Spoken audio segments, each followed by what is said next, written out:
Hold up. Okay, what's going on, everybody? Or should I say, goody good morning, everybody? That was really bad, I'm sorry. So, anyway, what's going on, everybody? My name's Andrew Goodman, this is Goody Good Gaming. Today, I'm going to be doing a live reaction to the Gamescom 2020 Opening Night Live, which I didn't learn until last night is starting right at 11 a.m., which is why I was like, crap, I gotta go a little bit earlier. And I tried to rush as fast as I could. We're 5 minutes until the show. I tried to go as fast as I could, but then, of course, I found this out at, like, 2 a.m. today, that it was going to start right at 11 a.m., and I was like, well, crap. Okay, cool. So, yeah, I went to bed late, started panicking, and then I was like, cool, or started panicking, then went to bed. Whatever. But I woke up this morning, and of course, I didn't wake up on time. So, so I was, like, rushing, and literally the only thing that was holding me back was, eating. So I just like scarfed down a bowl of cereal real quick just now, and yeah, we're all good to go. But yeah, anyway, welcome. Hello, Keegan. 7 p.m. at the moment in the UK. Hey, that's better than 4 a.m. But anyway, so yeah, today we're gonna be reacting to that. It's a 2-hour long show. I don't have any guests on with me, so this is gonna be my first live reaction by myself, for one. And then the first one that's actually going to be 2 hours long, over 2 hours long. And of course it's by myself, or not the first one that's over 2 hours long. The event itself is 2 hours long, but then we'll be discussing it. But because I don't have any guests, I want to involve you guys as much as I possibly can. So I would love for you guys to answer these on your own time, in your own way. Basically, what do you expect to see? What's on your announcement or update wish list? And what do you not expect to see? They announced a lot of games that were going to be at the show. I can't remember exactly which ones, but I know Star Wars Squadrons is going to be there. There's going to be a lot of other ones. I can't remember, of course. Hold on. Let's actually look up Gamescom 2020 games. But yeah, but please keep those in mind. What do you expect to see? I expect to see, hopefully, maybe they're gonna actually hint at, I'm hoping they're probably gonna hint at, like, a price release date. That would be wonderful for me. Or something like that. Good morning, Ocrinia, how you doing? I, woke up a little bit late, so I'm like, so, you know, it's all good, though. Alright, I just want to look up what the games exactly are on there. But what are you guys hoping to see? I really want to get you guys involved this time around because I don't have any guests with me. So please, please, please, let me know. Ratchet and Clank, of course, is going to be there. Destiny 2. What else is going to be there? What else is going to be there? Oh my god. The show starts in 2 minutes. I already have it pulled up, so it's wonderful. I expect to see Fall Guys Season 2. Yes, of course. That's like the biggest thing. That's like the main thing that I was like, cool, we're gonna be for sure doing this because Fall Guys Season 2 is gonna be announced, or shown off, or and all sorts of good stuff. Oh, come on, why can't I find it now? There it is. Media, there it is. Okay, cool. Opening night live announcements so far. The new Call of Duty, whatever, is gonna be there. Fall Guys Season 2, Destiny 2, Beyond Light. Here, let me show you guys. Destiny 2, Beyond Light, World of Warcraft, Shadowlands, Doom Eternal, Ancient Gods, which is the DLC, which I need to pick up that season pass.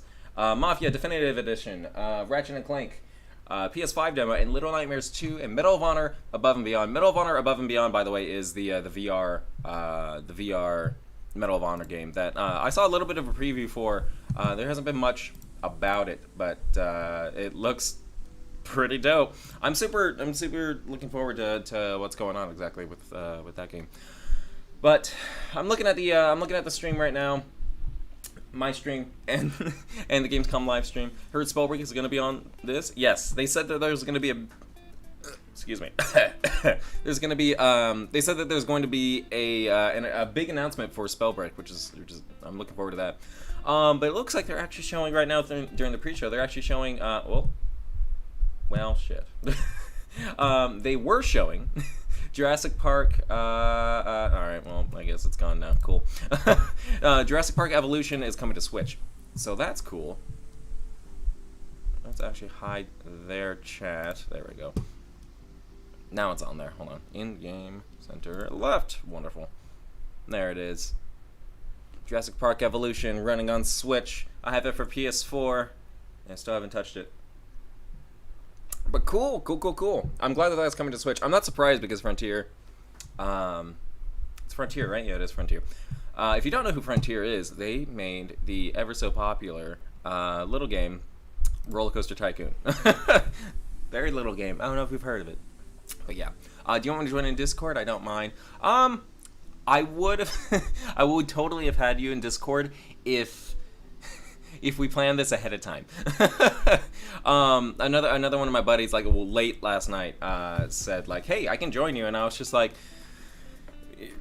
this morning I woke up and saw it like literally like 20 minutes before I went live, and I was like, well, that would have been great having you on, but yeah, but it's okay. Don't worry about it. We'll all chat through here. We'll all hang out. We'll have a good time. But I do believe they're about to start the show. Awesome. Let me actually get a headset on. We'll unmute this. Boom. Look at that. Beautiful. All right. So I'm gonna let their opening trailer run.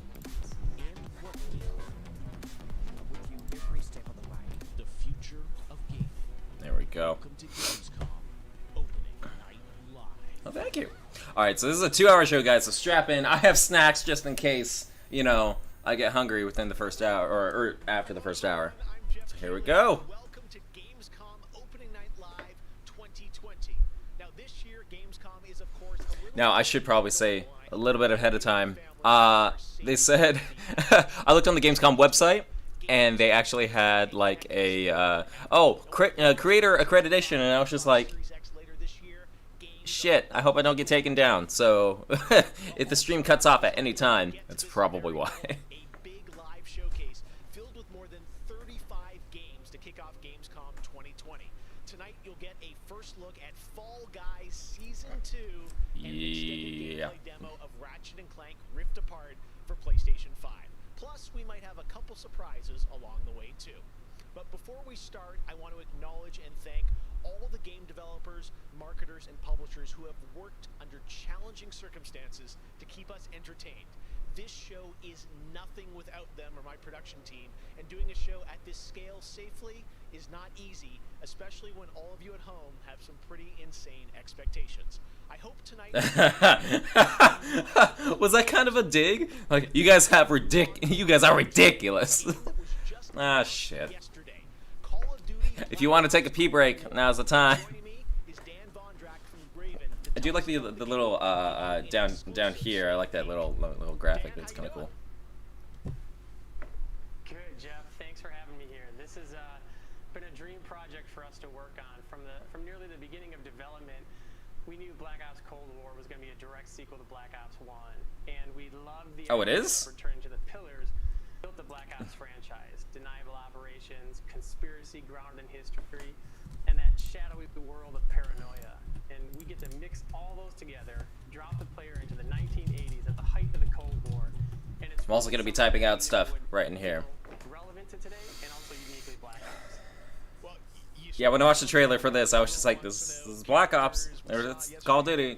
Trailers, some familiar faces. So, Woods, Mason, like, break it down. How does this fit into the Black Ops canon? You said it's a direct sequel, so are we going to see a lot of familiar faces? Yeah, part of the fun in making this game was The delay. and Hudson and Mason. Yeah. Mixed with some of the new characters. So the campaign takes place in 1981, And we love that we've been able to have so many connections to the original Black Ops and really be that direct sequel to the game. It does look pretty. Now, one thing I'll give I'm it really that. excited about this But then is again, I can't tell from here if it actually looks pretty or not. branches and some options Or if it about just how you looks can kind of the build same it. old, Can same you old. maybe walk us through your thinking there? Yeah, one of the driving forces. God, I from don't like it. early Yeah. development is to take Every Black single Ops time. through a ride and infuse it with some player choice and some player freedom. Anything we can do to give I them do more like ownership over their the experience. player So freedom that starts with or allowing player the player to choice create their aspect own of it. character for the Cold War campaign. They Oh, can shit. name them and pick a military background and really That's pretend new. they are that Black Ops soldier that they want to be. Pretend. No, this is reality. Our missions and infuse optional objectives, Sorry, multiple Kavi. tasks, and some player choice moments inside some of those missions. And it was fun to find that balance between the hard driving Call of Duty action and these more non-linear experiences inside some of the missions. So with choice comes the player wanting to feel that impact. So some of those choices early in the I game, do like how they're finally changing up Call of Duty though, where they're basically just like you can actually create your own character this time. I do like they did point out that you can actually make it non-binary as well. So I do really like that aspect. that Black Ops has always been willing to take risks, and we all know Hey gameplay, how you doing? It's been a minute. And with our story and with these features, we love paying homage to those early Black Ops. This guy's flexing with AirPods. I flex with AirPods. Then again, mine were a gift from my boyfriend, so I have to. Is coming in September, but since you got a switch there, maybe you could flip the switch on something exclusive for us. What are you gonna see? Oh, Yeah, absolutely. this isn't me. Really This is excited. This will be the first time we've done the this stream. inside the walls of the development studio. This is the Now I think about it from the intro. I'm really hoping to see Horizon Zero Dawn 2. Oh yeah. What is it? For Horizon 2 Forbidden Wilds. battling. So let's take a look. All right, you know what? Let me actually make it 720p, just that way it'll actually load. And hopefully it's not gonna. Like this isn't me. Like I'm not getting any information. Is this just like the same trailer we already saw? Because it looks basically the same. 1968, Vietnam War. Viet Cong soldiers, orchestrated by Perseus, attempted to steal an American-made nuclear bomb from a U.S. firebase. 5 days ago, while on a mission, we acquired. Apparently they added in something from in the trailer. They added in something from I can't remember exactly. It was a very like messed up event in history. I can't remember exactly what it is, but they kept it in the trailer. It's like We're also aware he's more myth than fact. I mean, personally, I think he's nothing more than the Russian boogeyman. General Haig, allow me to introduce the man best suited to respond to that. CIA clandestine special officer Russell Adler. He's one of the few people who even come close to capturing Perseus. Mr. Adler, why should we take this Perseus threat seriously? You don't have to, sir. I don't know if any Call of Duty games have been more cinematic recently, but this is actually more or less like a movie. Like if they made this into a movie, I'd watch it. Shifted the balance of the Cold War. After 13 years of silence, if he's active, something big is going to happen. Something that will affect the free world.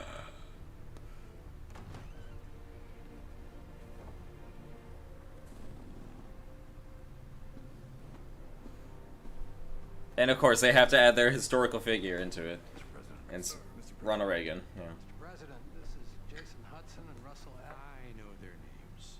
Who do you think approved their last mission?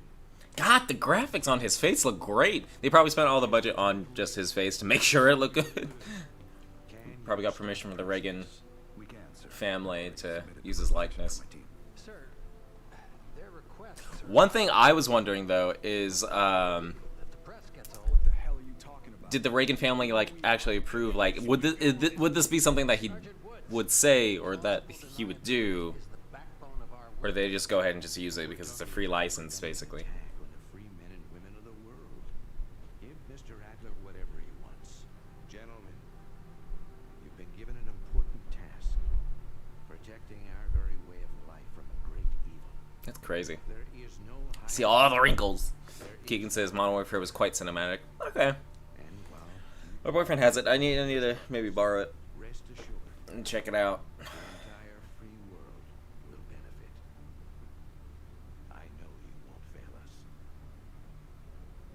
crazy. That would be even crazier if they actually had like the graphics like that in the game. Tonight we have some new game announcements for you guys as well, including this one, a new Oh shit. next-gen narrative action-adventure game from Reflector Entertainment in Montreal. It's called Unknown 9. Please, It tells oh, the story of Haruka, please let me know if the stream audio is too low or what, because I will gladly struggles to understand change her it if need mysterious be. innate abilities to manipulate the unseen. Check out this first look. Also sit back and get comfy because it's gonna be a 2-hour long show, huh?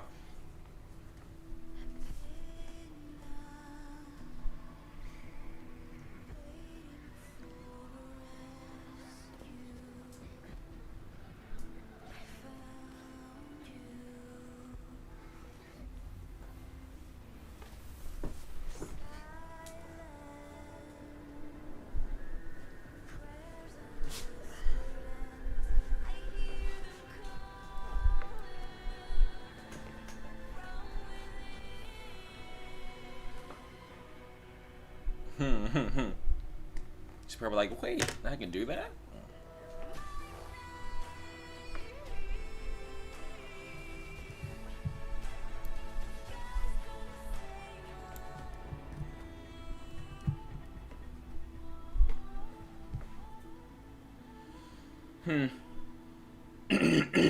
My only thing with I don't know, game logos, I guess, is that if you show something that's kind of like in Unknown 9 look pretty like modern or realistic, I guess, or not realistic, whatever.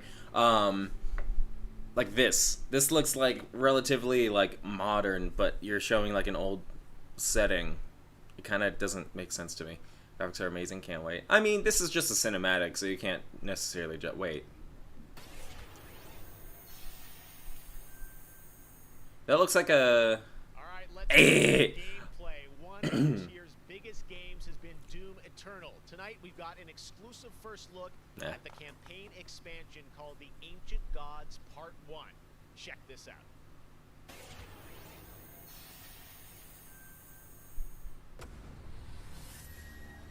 I really need to get the season pass for this. I love Doom Eternal. It was great.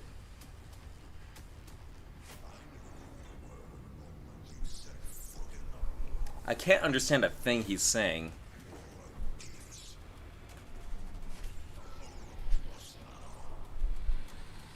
Are there subtitles? Honestly? Oh, auto-generated. Never mind.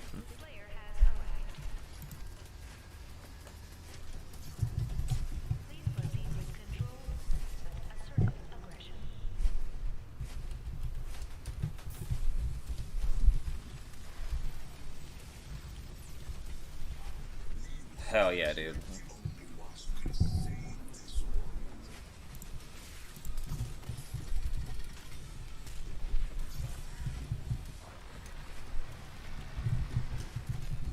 If y'all would like to see this, maybe I'll pick up the season pass.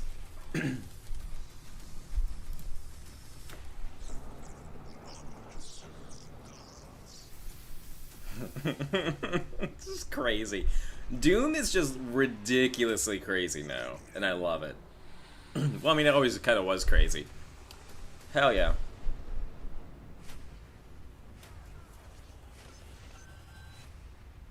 I fought 2 of those guys at once, and I beat them, so, I mean, I'm not like, oh god, at the end of their, right there. Maybe they could have ended it with, like, the hand going up. That would have been better. Of a legendary game studio, BioWare. Oh. Casey Hudson and the team wanted to give everyone around the world a little taste of what's next. Casey, over to you. Is it a new Mass Effect? Or is this a brand new thing? On the stage with you at the 2014 Game Awards, accepting the Game of the Year for Dragon Age Inquisition. Oh! Are we showing this new game? Oh! Generation technology to bring the world and characters of Dragon Age to life. Oh shit, are we about to see a new Dragon Age? Never played any of them, but... The very first look at how BioWare's passionate team of developers are crafting this very special game.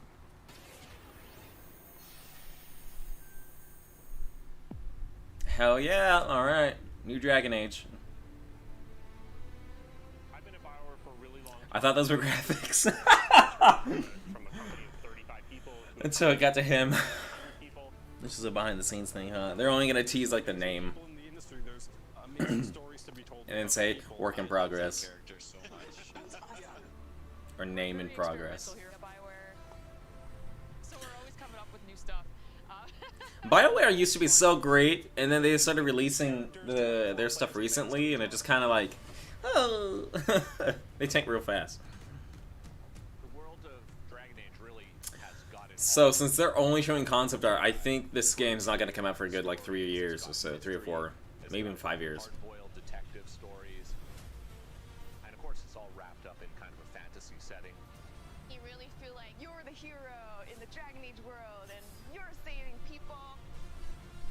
Dragon Age to me is a wonderful world to play in. I own Dragon Age, right? Future of Dragon Age. Oh. It's an original world, original flora, original wildlife, original architecture. That makes it fun too. As much as you're saying original architecture and stuff, it feels like I've seen this before. Dragon Age, you get an opportunity to see A fantasy world, like a medieval kind of fantasy world like this, really has to like impress me to get me hooked. I guess kind of like Skyrim, because What happens when the people in charge aren't willing to address the issues? The things that you can expect in the next. otherwise it just kind of looks like going to be stories that it's another fantasy game. Like, you and the friends and family you make. Something that we'll be able to look forward to in Dragon Age is a really cool. this game has to be good. Because the last games were quite terrible recently. Anthem and Mass Effect, yeah. characters to either be loved. Which I own both of those, but I haven't touched them. Some of that is soulless. Half the community wants to kill him, half the people want to marry him, then another part want to do both. They call me the Dread Wolf. What will they call you when this is over? BioWare and EA has been one of the forerunners in using motion magic technology, and that makes it way more realistic when you're looking at the characters and the way they walk and move and interact. We're using mocap just like any other mocap studio. Like, yes, like. Digital pixels is actually a living, breathing soul. No, it's okay. That's the good kind of rumble. I actually design bosses. I help with the creature design team as well. So I do all of like. So I own Dragon Age Origins and Dragon Age 2. Nobody dies on my watch. For the Wardens. Choice is a big part of what Dragon Age is as a franchise. The decisions you make can affect change in the world. Decision making can mean that a party member lives or a party member dies. Oh, I like her hair. And it means owning your outcome and reactivity to the choices that you do make. I just love the possibilities that Dragon Age offers us, and I'm excited to explore a lot more of them. To me, that potential is what gets you up in the morning. It's a fantastic opportunity every time.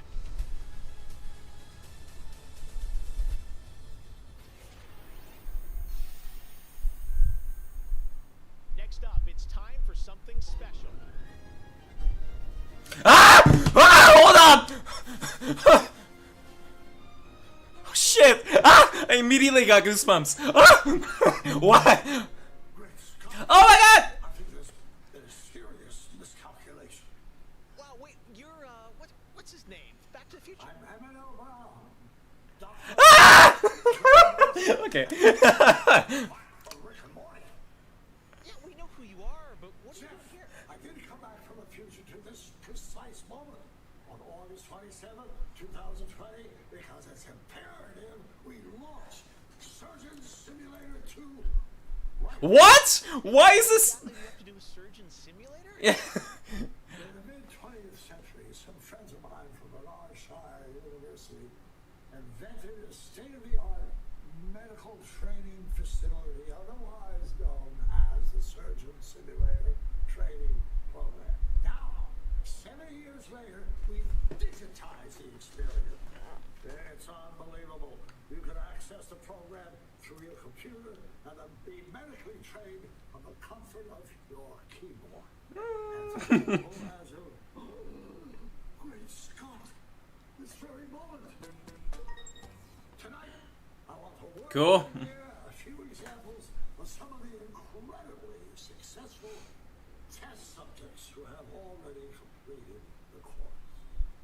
I was in the beta for Surgeon Simulator 2. Time will tell.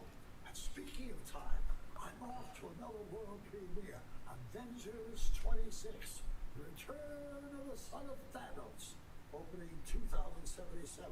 And with that, I leave the fate of the human race in your hands. Just make sure you play Surgeon Simulator 2. Doctor's orders. Alright, I guess we have to. But, like, what does Back to the Future have to do with... I'm assuming maybe some DLC. Yeah, I played Surgeon Simulator 2, but I only played the, I only played it single player, so I didn't have as much fun as these guys.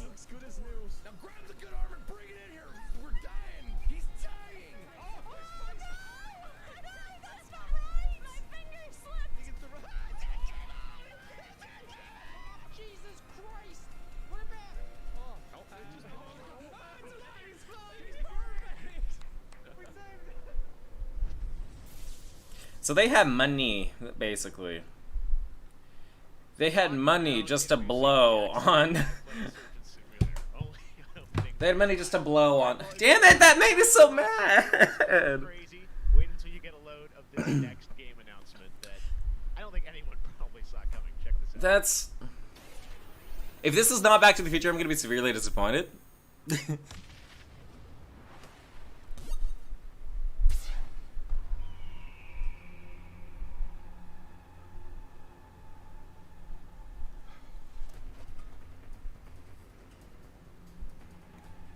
Maybe they got him because of the doctor part. Most likely. That's what I'm assuming. Although, this, I mean, he looked at a train bridge, and in Back to the Future 3, you know, they blew up the bridge. But then again, in modern times, they rebuilt it. So...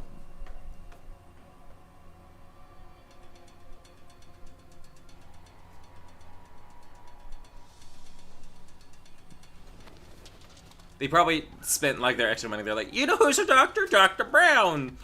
Back to the Future! You know, and then they just paid him. They paid Christopher Lloyd quite a bit of money.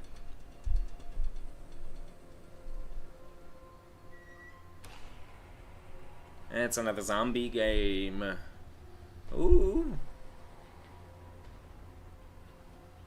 This dumbass.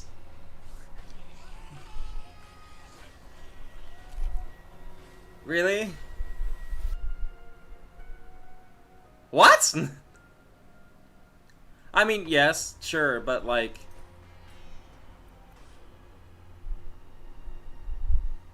I'm mad. I'm really mad. You can't tease something like Back to the Future, something that's so iconic and one of my favorite movies of all time, and then literally, like, just lead it up to, I'm a doctor and I recommend Doctor Simulator, Surgeon Simulator 2. Like... And then that, like... I don't know about you guys. If you knew where I worked, I'm kind of tired of Walking Dead. Now, which you can check out at Gamescom.global. Now, one game you'll hear more about later on IGN's post-show is this one, a return of I'm texting Leo. classic characters that I love. Check this out.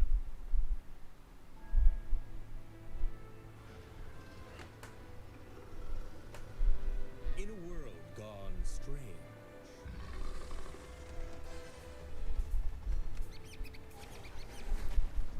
one elite force stands against the darkness. Sam and Max, I recognize that nose. They could use some help. Slip on this little beauty for effect. In VR! Woo! That's cool.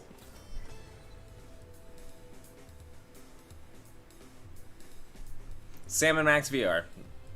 What is with these trailers? Honestly, they're kind of weird. The return of Sam and Max. Yes. All right, and now it's time to say hello to my wonderful co-host for ONL from IGN. Please say hello to Sydney Goodman. I'm not related to Sydney Goodman. Although I might be. That'd be cool. Gamescom is always such a fun event, and throughout the show tonight, I'll be telling you about all the different ways that Andrew Goodman is not related to Sydney Goodman. But first, I have an award to announce. The winner of Best Nintendo Switch Game is Little Nightmares 2. Huge congratulations. What? Like I said, IGN Content is going to be here for all of Gamescom with great shows Wait. such as the Gamescom Studio, where you can find me and my co-hosts for all day long games content, What? interviews, dev talks, and more. Hey, you know that game that was just announced, Little Nightmares 2, that we haven't even shown a trailer for yet? It won an award. At 7 p.m. What the shit? Time, so be sure to tune in for more announcements and special guests.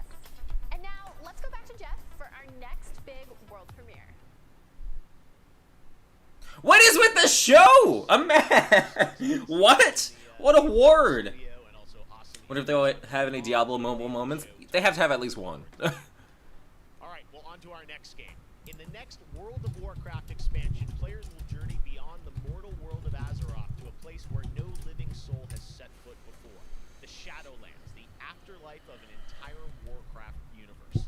The infinite And realms of Warcraft. Shadowlands are watched over by different factions known as Little Nightmares 2 even out yet? Dude, yeah, it's not out yet. Little Nightmares 2 isn't even out yet, and it's, hasn't even been shown off yet. We're gonna show it off during this. Why are you giving... What was the award for? from the realm of Bastion, who are charged with carrying the souls of the dead into the beyond.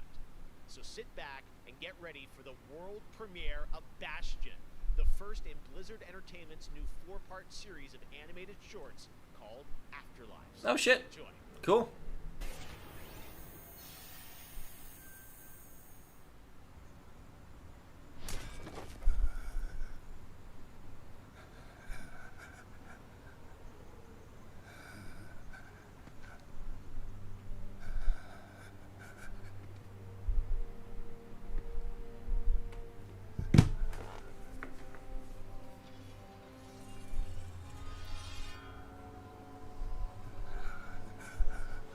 She can see the future. Was that a bit? Save my soul. Stick with Final Fantasy 14. I could never get into MMOs. I tried MMOs. I even tried Star Wars: The Old Republic. I just can't get into MMOs. It's just too grindy for me.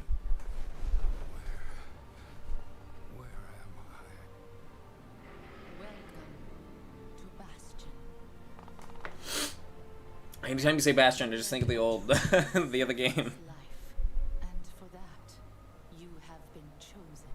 Chosen? To shed your mortal burdens. Chosen. And join the ranks of the Ascended. Serving to ferry the souls of the dead unto the Shadowlands. I serve the light, and my work is not done. There is an evil that must be... There is no evil here. The darkness was from all long ago. You're wrong.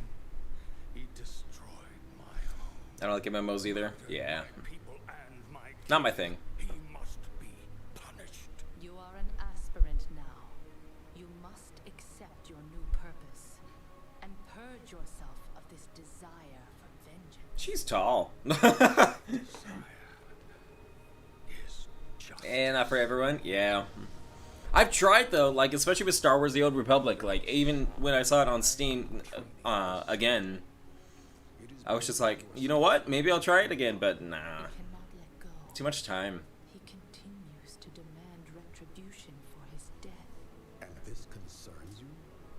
Many souls take eons to ascend. Yes, but this one seems broken, Thenia.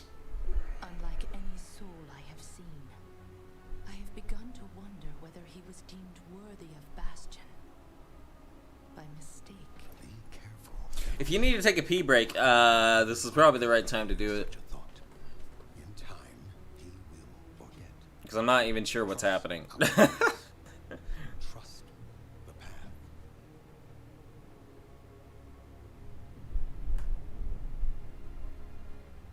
Devos, how long must we train? Until you are ready to ascend.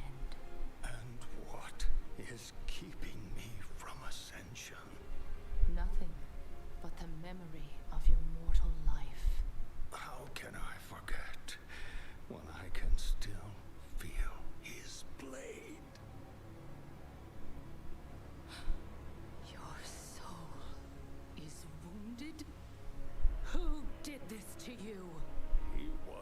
He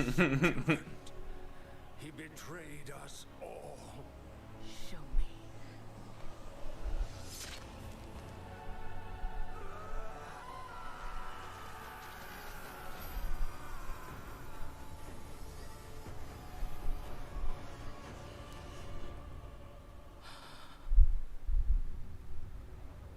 The runes on his blade were unmistakable. This dark agent runs free on a mortal world with the power of the Maw itself in hand. Our realm is imperiled. Impossible. The Maw is inescapable. You must return to the path. If he had purged his life, I'm not paying attention to anything that's going on.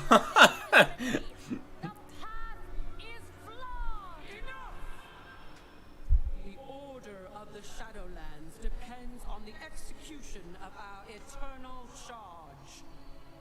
You will abandon this course. as you command. As you wish. Sorry. Name that movie. Uther, the time of your ascension has come. I thought I was not ready. Do you wish to see him punished? I do. Then prepare yourself.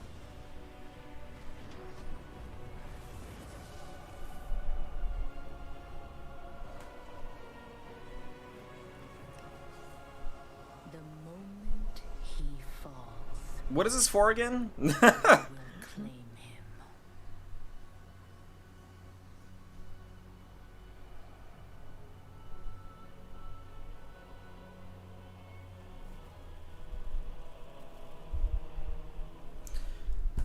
I'm wondering if because I'm like writing down the games as we go along. I feel like I got everything. So is this? Now, cast him into the maw. Return him to the darkness he served. His eternal suffering awaits. Like I said, my God. Like I said earlier, like fantasy worlds really have to impress me in order to actually like get me interested. Because like this is like, I don't understand what's going on. This looks kind of like not necessarily samey, like they're flying with wings and they're human, but like it's going on for ages. Yeah, it's kind of there. It is. World of Warcraft, Shadowlands. Ooh, I like how they always show off for World of Warcraft. They always show off like this great, grand, awesome trailer, and then they go back to their MMO graphics from the early 2000s. Like, Many of you can't wait to experience Shadowlands, and our friends at Blizzard want you to know the wait is almost over. oh my God.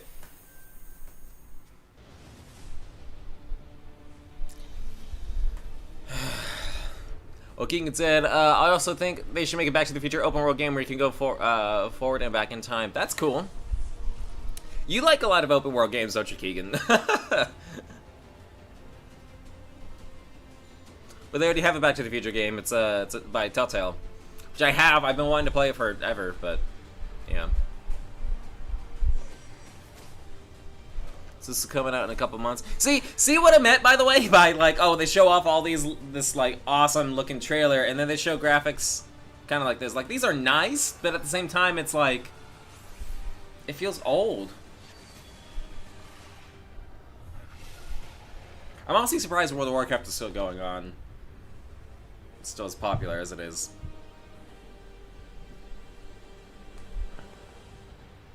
Also, by the way, please let me know how the audio to this is compared to my voice too, because that'd be October 27th, great. it is official, and we have so much more opening night live still to go for you. Ratchet and Clank, PlayStation 5, much more. Stay tuned. All right, but now it's time for the announcement of a new... Was there a comma? Hold on. Ratchet and Clank, comma PS5 or Ratchet and Clank PS5? They're my favorites. I love it. It's why I'm messing around. I can tell. They corrupted, divided, conquered, until finally the gates of the celestial realm were thrown open. Our last remaining hope, the Stormcast Eternals, vengeance made manifest.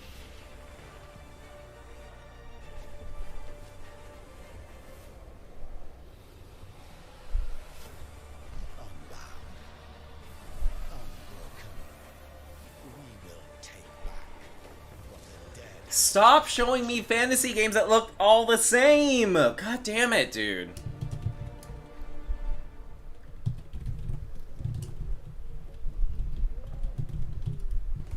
Literally, I can't tell the difference between... If you showed me, like, 3 pictures, like, and tell me which game is which, I would not be able to. Back in June, I had some masked fun with my buddy Crash 4, though. Announcing Crash 4, It's About Time. With the game coming in October, Crash, of course, had to come back for opening night live. So let's bring him out, everybody. Crash Bandicoot. All right, so whatever the screen is behind them, like the like good ass quality screen. Oh my god, they put a mask. Wait, doesn't he look out of the mouth?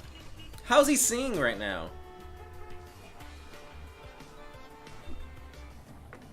And a very good Gamescom start. Is that? I mean, we still have an hour and a half to go, so maybe we'll see.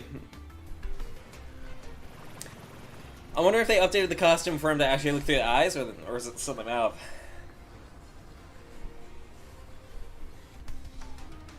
Oh, he went to where Gamescom was supposed to be. Oh. I would love to go to Gamescom eventually. I think it's in Germany, right? Well, Crash apparently didn't get the memo about Gamescom, but to tell us more about what we just saw, I'm joined by Lou Studdert from Toys for Bob. Lou, what did we see there with Crash and the Gamescom bot? Apparently you saw him wandering around Cologne, but what... Yeah, Cologne, Germany, that's right. ...was kind of our reveal of what we call flashback tapes, which are a brand new style of level that we are announcing here today. Okay, so how do these flashback levels kind of play into the overall Crash 4 narrative? Yeah, so the way that the flashback tape levels work is that they this is very specific. Back in time to the 90s, when Neo Cortex was actually testing on Crash and Coco before the events of Crash Bandicoot 1. And they're kind of these devious puzzle rooms that we've made. That's cool. And they're really hard, and they're really awesome, and they're super creative, and we can't wait to get people's hands on them. Yeah, no, I got to play a demo of this a few weeks This kind of goes back to what I was saying last night with the glitches trip. Is like, is it hard just for the sake of being hard, or optional, like offshoot stuff, or how do you get to them? Sure. So players actually have to collect the flashback tapes in the levels themselves. They're an object that they can pick up, and to actually pick them up, they have to reach them in the level without dying. It's kind of our homage to the death routes from the original trilogy. So players have to reach these objects in the level, pick them up, and then once they get them, they'll get access to. We all love hard games on this channel, don't we? So honestly. Challenge. What other fun? How are these fun for players to kind of experience, and what do they get to do in them?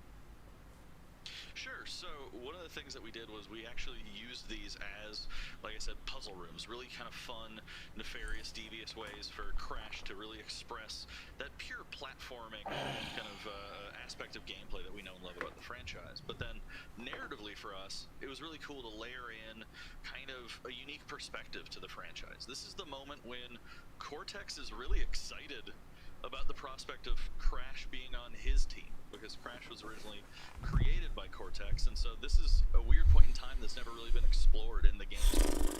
Awesome. All right, well, Crash 4, It's About Time looks... If I was more like into Crash, I'd probably be more into this. But thanks for joining us. Yeah.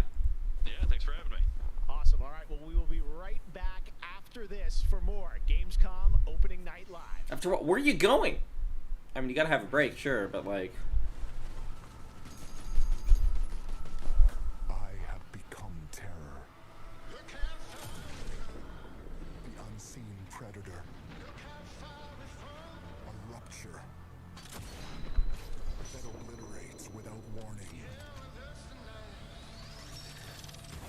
don't know if it's my mood right now, but that from that Back to the Future reveal and disappointment, but Fall before me.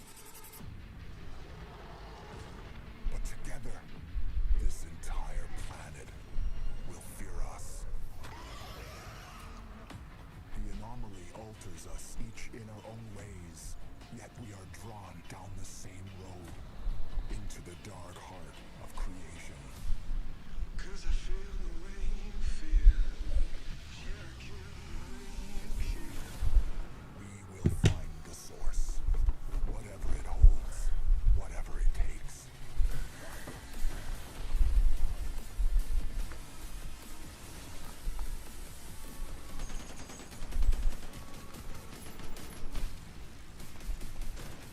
oh, is this? They revealed it last year.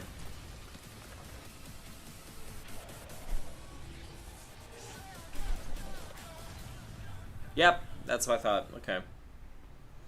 At first I was interested, but then, like, oh, it's actually ads now. Okay, cool. So, in the meantime, let's actually... Oh, no, okay.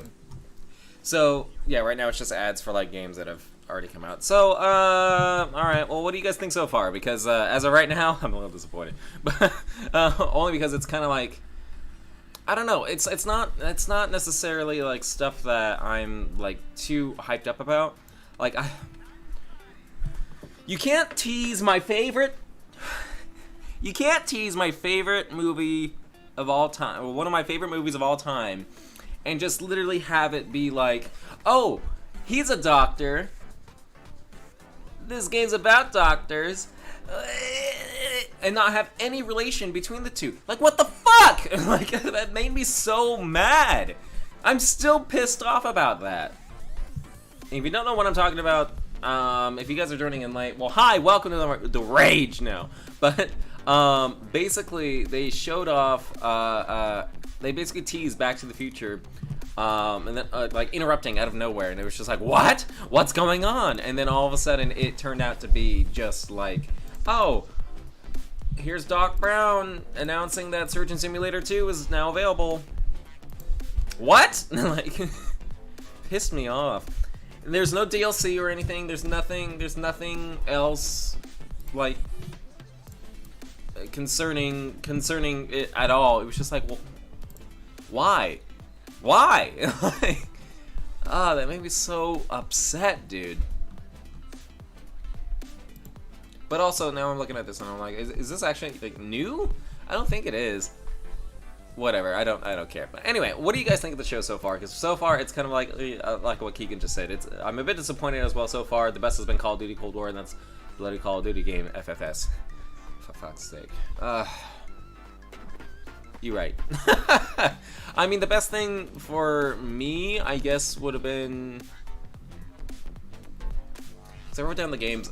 I think I wrote down all of them. Black Ops Cold War, Unknown 9, I guess that looks cool.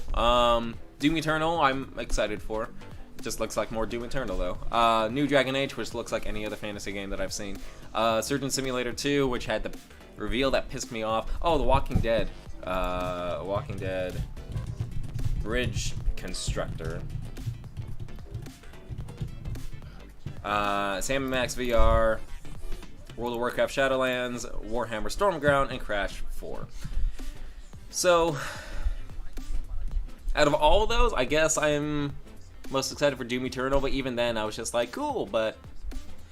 Surgeon Simulator 2, like, I was excited for, and I knew that I would have had more fun with that with more friends by playing in the beta. And I wish I was able to get more friends involved, and I was streaming and stuff before, because... I was excited, and then they revealed that reveal just kind of killed the whole game for me, because you can't do that.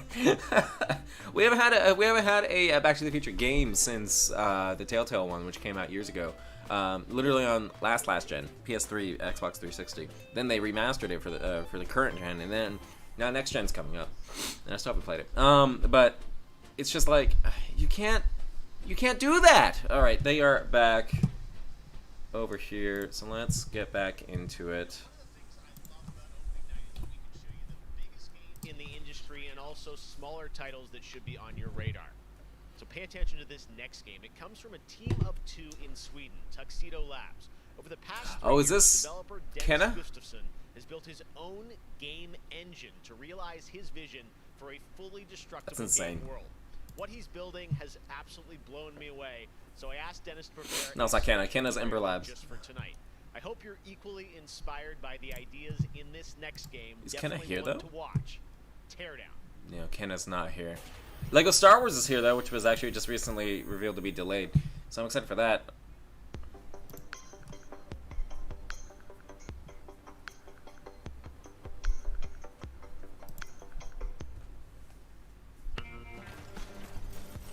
Oh, shit.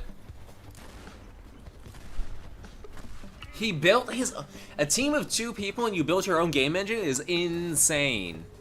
Holy crap. Like, this is just...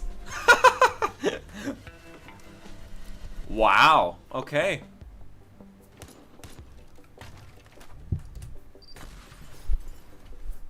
But why are we destroying stuff? That's what I'm wondering. But although, like, it's very specific, but I don't know if I like that or not, because it's like, shouldn't different materials react differently? Oh, the high... Ooh. Oh, okay. I still feel like different materials should act differently, though. Like, glass should not break away the same as brick or anything like that. Okay, but... That's super unique. I love it for that fact, but...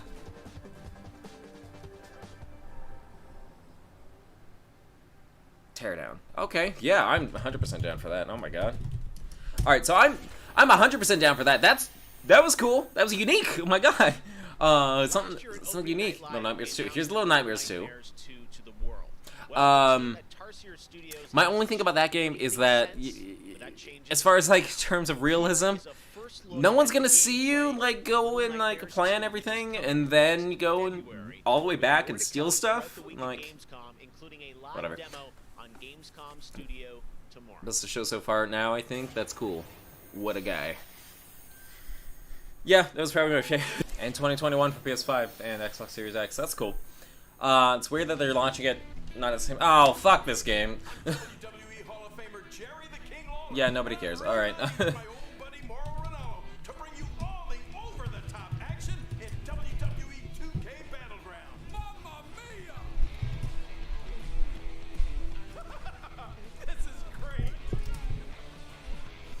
If you see my headphones being taken off, that means I severely do not care about what's being shown. Oh, yeah. This game is gonna be crap, no one cares. I just don't care about sports games. Like, at least this one's taking a little bit of a unique perspective on it, with like changing the graphics to like be a little bit more cartoony, and then also having these wild like super moves or whatever. So that's actually kind of unique about it. But at the same time, like I don't care about sports games. Literally, sports games are at the very, very bottom of my list of like games I actually want to play. Second to none. Like, you can go back and like look at the freebies, the 2 freebies videos that I have of PlayStation and Xbox free games of the month. It's on my neck. Excuse me. Just for the month that I did it, I think it was April. I just didn't care about those games. I was just like, yeah, come on, let's get to the next one. Like,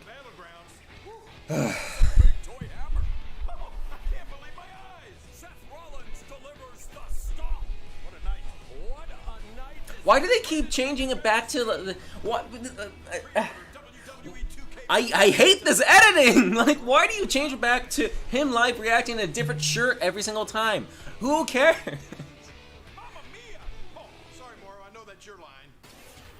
God, I don't care. I don't care. Hello again. I have even more awards to announce, so let's get right down to it. For what? Awards for what? Is Watch Dogs Legion. The city needs a resistance. Awards for what? Awards for like, oh, this is our most anticipated, or awards for like, this is actually the best one, or what? I'm gonna say this is most anticipated. This is pissing me off that they're not specific. Oh, okay. Of the best action game is Star Wars Squadron. I agree.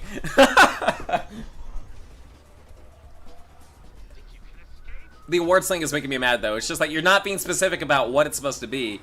Although I agree with this one. But like... Of the best multiplayer game is Operation Tango. What? Operation Tango. It takes two to save the world. Whatever that is, I'm down for it. She's annoying me, these games haven't come out yet.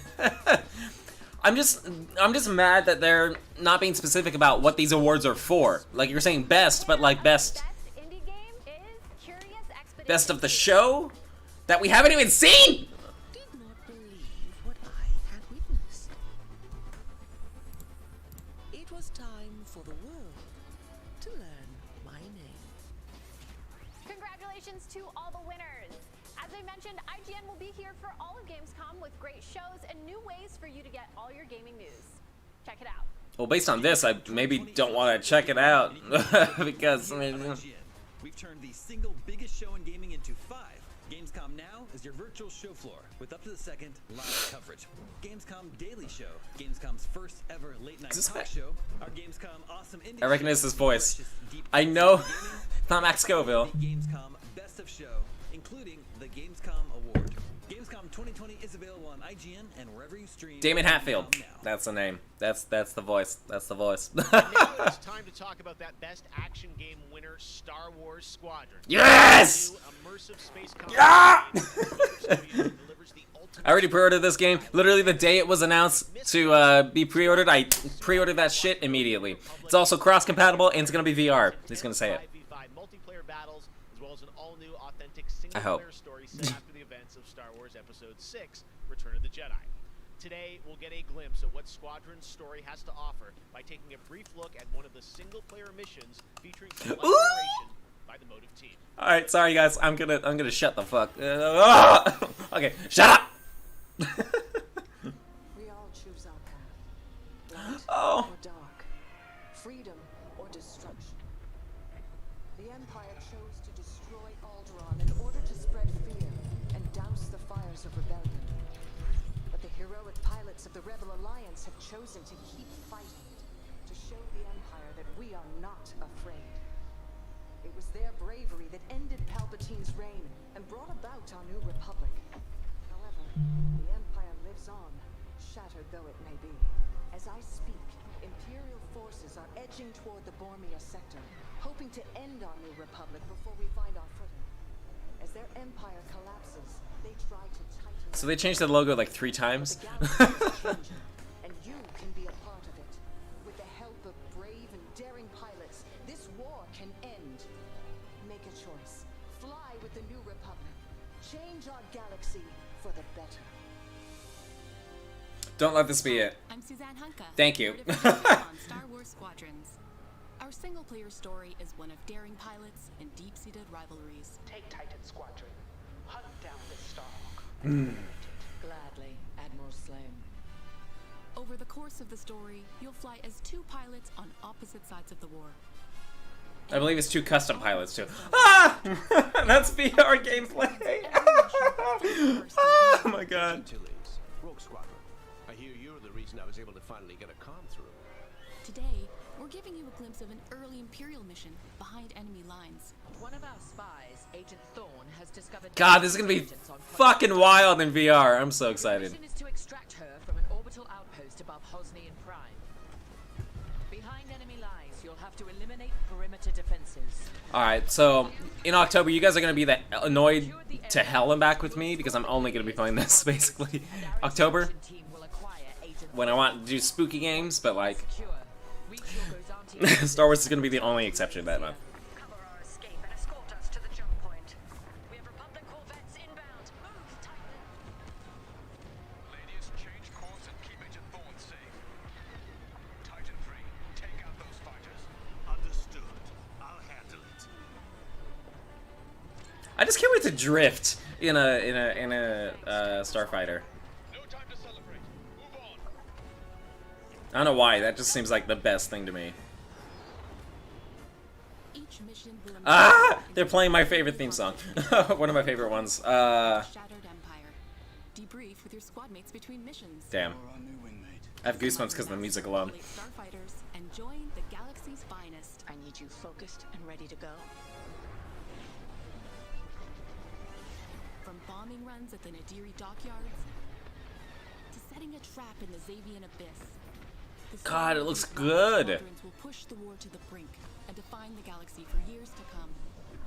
I look forward to seeing you in combat October 2nd. Yes, ma'am. I'll be there.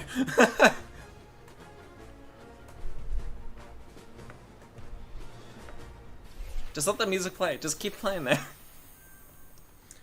Ah! That's the best game. All EA has to share from a galaxy far, far away today. At Star Wars Galaxy Edge, you can enter the world of Batuu, where you can visit Oga's Cantina or jump into the Millennium Falcon on a run to Smuggler's Cove. It was this incredible adventure at Disneyland Resort at Walt Disney World that inspired The Sims' latest game. No! Oh! No way! Oh my god. No! No fucking way! Oh my god! Ah!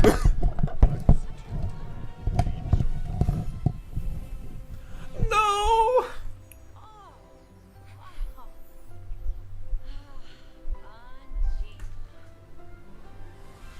There's a reason why I'm super emotional with this, and if you know, you know.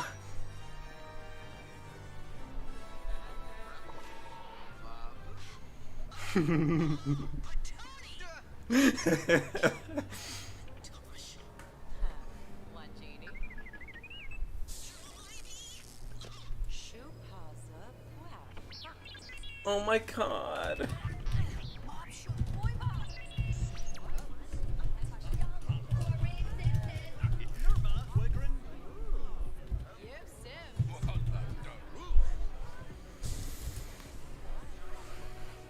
That's my girl Fi!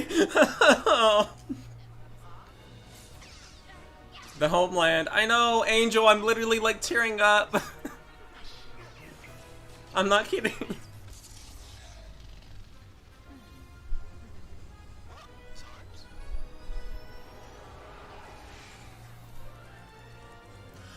Oh, fuck me.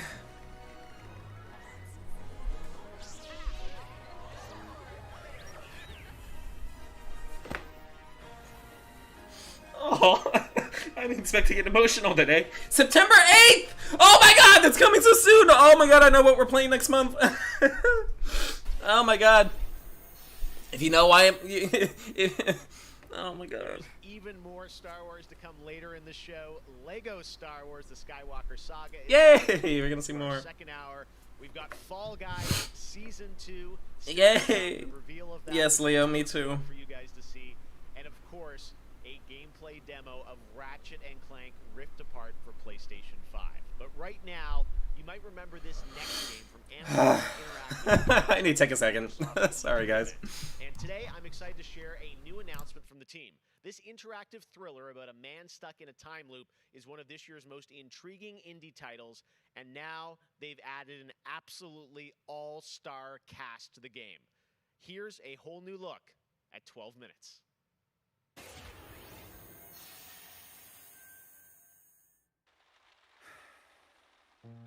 All right, close your eyes.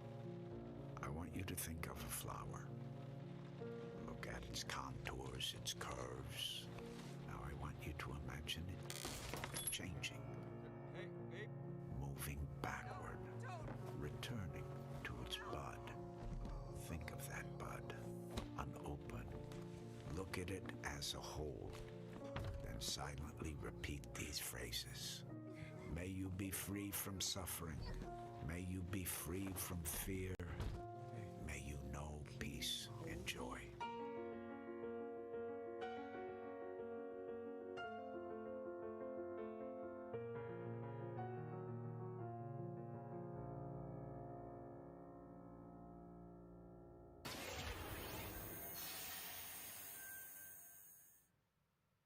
That's going to be a really special indie game. So glad to announce that here on the show. Now, last year at the Game Awards, we announced Godfall, a new looter shooter coming to PlayStation 5 and PC from Counterplay. Tonight, we've got a quick sneak peek of one of the new Valor plates with more footage coming as part of Gamescom 2020. Check this out.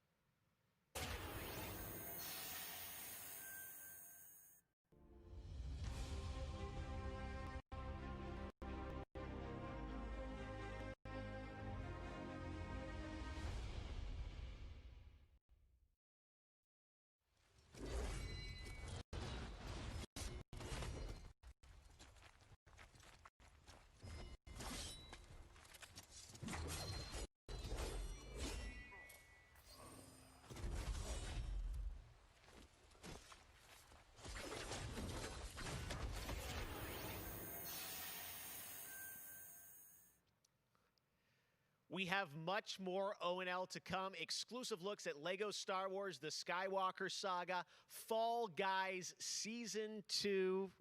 Wait until you see what the Mediatonic guys are up to, and so much more. But first, I'm sure you saw that earlier this week, Heart of Deimos, Warframe's newest expansion, was released on PC, Xbox, and PS4. And today, it's also on Switch, all platforms. Here's a look. What did I miss? Sorry, guys. If you know, you know. Angel knows. Leo knows. I had to break away for a second because like that hits super close to home for me. Yeah.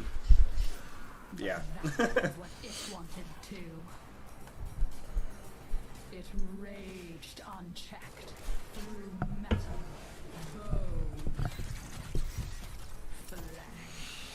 bone, Okay, so I know I missed 2 games. What was the... Is this Warframe? What's going on? Alright, but that Sims 4 but 2 expansion I'm pre-ordering like as soon as it's available. And we're gonna play it. We're gonna play it 100%. And so after this, I know what I'm doing today. I'm gonna make a sim. The gateway is failing.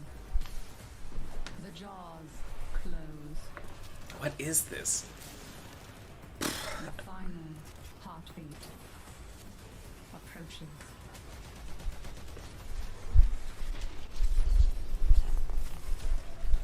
Have you tried turning it off and on again? But before we fall, we shall scream. There is one who will hear the heart of Deimos.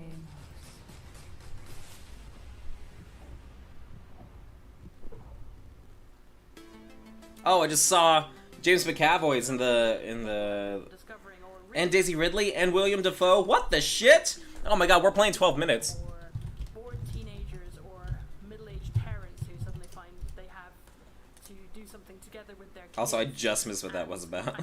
Godfall, whatever. About video games in 2020 than any other time ever, and as a result, it's more important than ever. I didn't even see the name of that last one. Damn it. Warframe new update? Cool. Okay. A pandemia pela qual a gente está passando tem sido período difícil a todos. Então, nesse momento, eu acho que a gente precisa lembrar de mostrar mais empatia, demonstrar mais amor. Yeah, I'm just catching up with the stream because I was like, shit, I missed quite a bit because I got emotional. I hope everybody gets healthy and safely through this coronavirus time.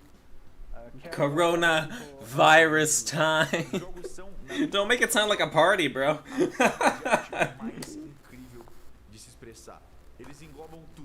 What is this? Is this like a break? You have some more Godfall? I don't care.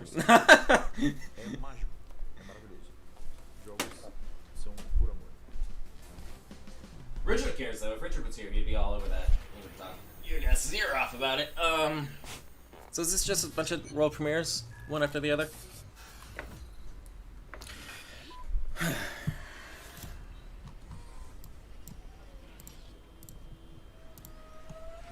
what was that last thing? It was just we hope we're all good. They used this song already. not in this one, but didn't they use this in Spider-Man Into the Spider-Verse? All those trailers. I mean, it's a good song, so I don't care. Sprinkles.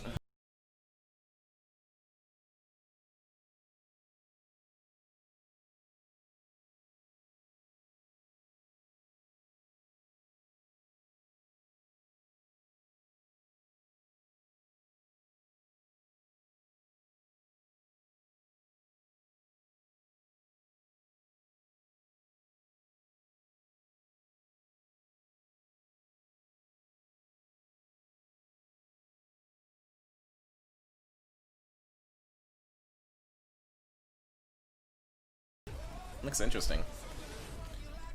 Oh! Okay, I have the first one.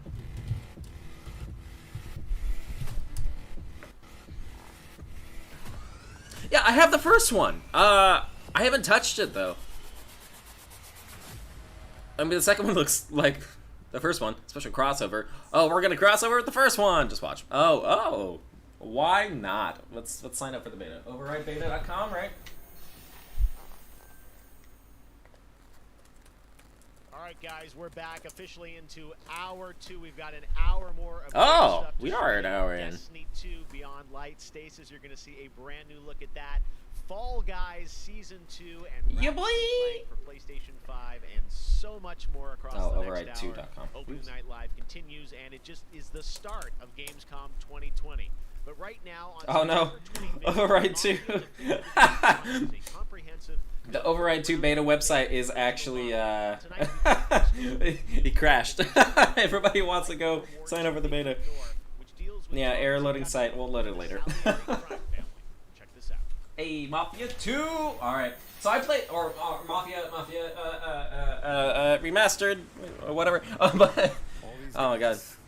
I think I have 2, but never played it. I guess I have to try it. If it's multiplayer, Acrinia, you and I are gonna go against each other. But Mafia, I've only played Mafia 2, but Mafia 2 I loved when I played it. The first one I really want to go back and play. I wanted to go back and play it, but now that this is coming out, we'll play this. Love Mafia, it's a great game, I gotta get this. I have Mafia 3 also. This looks gorgeous too. This is actually in-game, like, graphics too. Also, is it Tommy from the second one that you're playing as? Okay, but I'm just looking at the lips. The lips are like.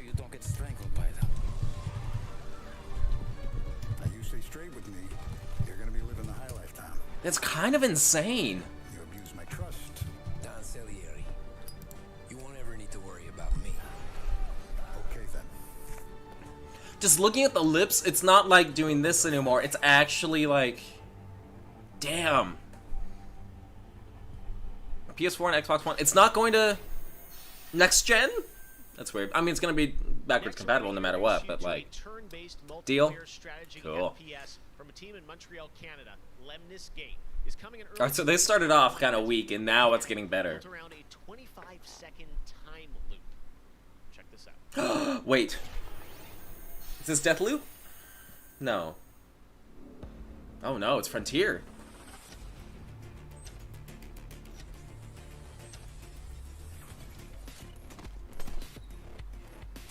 Whatever this is, I'm in. Like,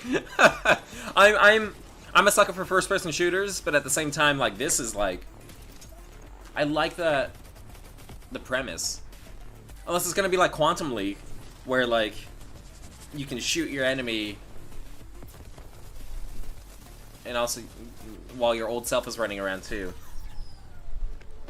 Yeah, I think it is. So it's like Quantum Leap, but they're like going off of it.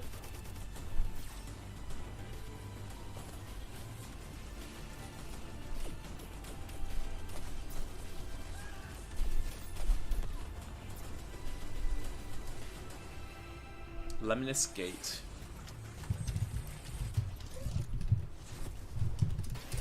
Okay! I didn't see what the outro was because I was writing it. But I'm just. Yeah! Spring, get ready to experience memorable moments and non-stop action from all 9 Star Wars films in LEGO Star Wars The Skywalker Saga. The entire series has been reimagined with new fun-filled LEGO humor, and now we've got your first look at the gameplay trailer. Hell yes. All right, so I saw this gameplay back at E3 last year, but now you guys get to see some gameplay. It's completely different than any other LEGO game. Become a Jedi like my father. This is not Mark Hamill. Dude! That much is clear. Please tell me we're gonna be able to play first-person pod racing. Oh my god. Oh, are we gonna play Rogue One also? That'd be cool. That boy is our last hope. There is another. Aww. Aww. I'm from the Resistance. Your sister Leia sent me. We need your help. Okay. I'm in.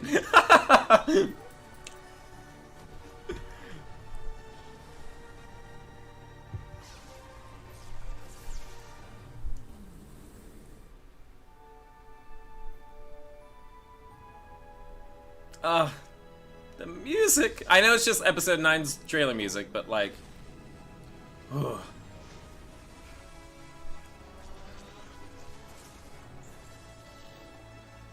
I have goosebumps. Just the music. I know they're reusing music, but this music is, it's so good. Not him. Okay. Ah, I love Star Wars so much.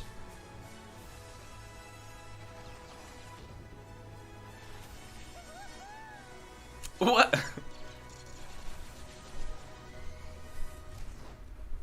Oh my god. Like my father before me. So be it. Jedi.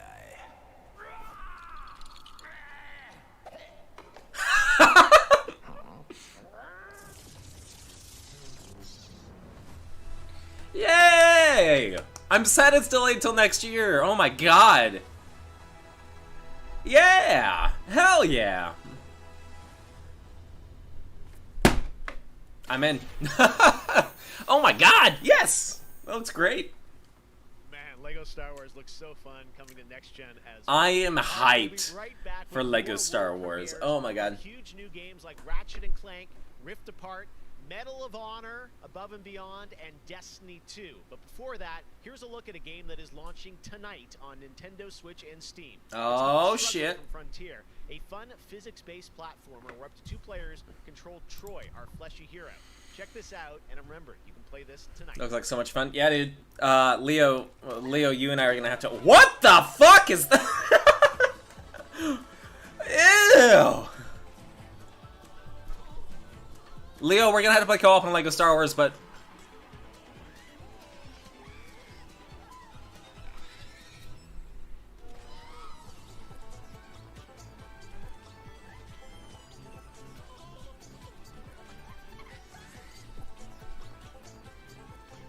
Leo, this is basically heave-ho, but disgusting.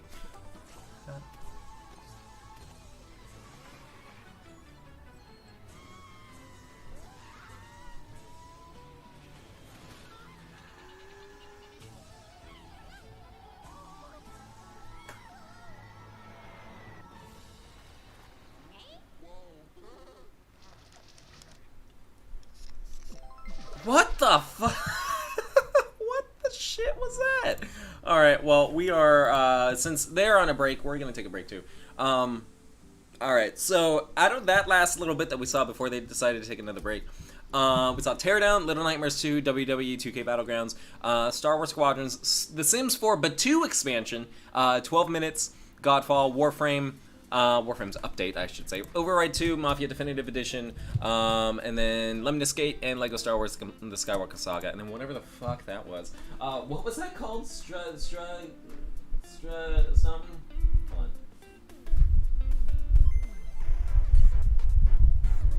That was disgusting. My god. I'm just getting the name real quick of whatever the hell that was that we just saw. What did you guys think of this part so far? Because I think it's getting better. That one, what the shit? God, that's disgusting. I went back and and I'm watching it right now, but Jesus Christ, that looks gross. But I still want to play it. Maybe I could try to get a code. But like, you will struggle. Yeah, Jesus. All right. Well, anyway, yeah. What did you guys think of that last one? Of that last hour? Because damn it, I missed the.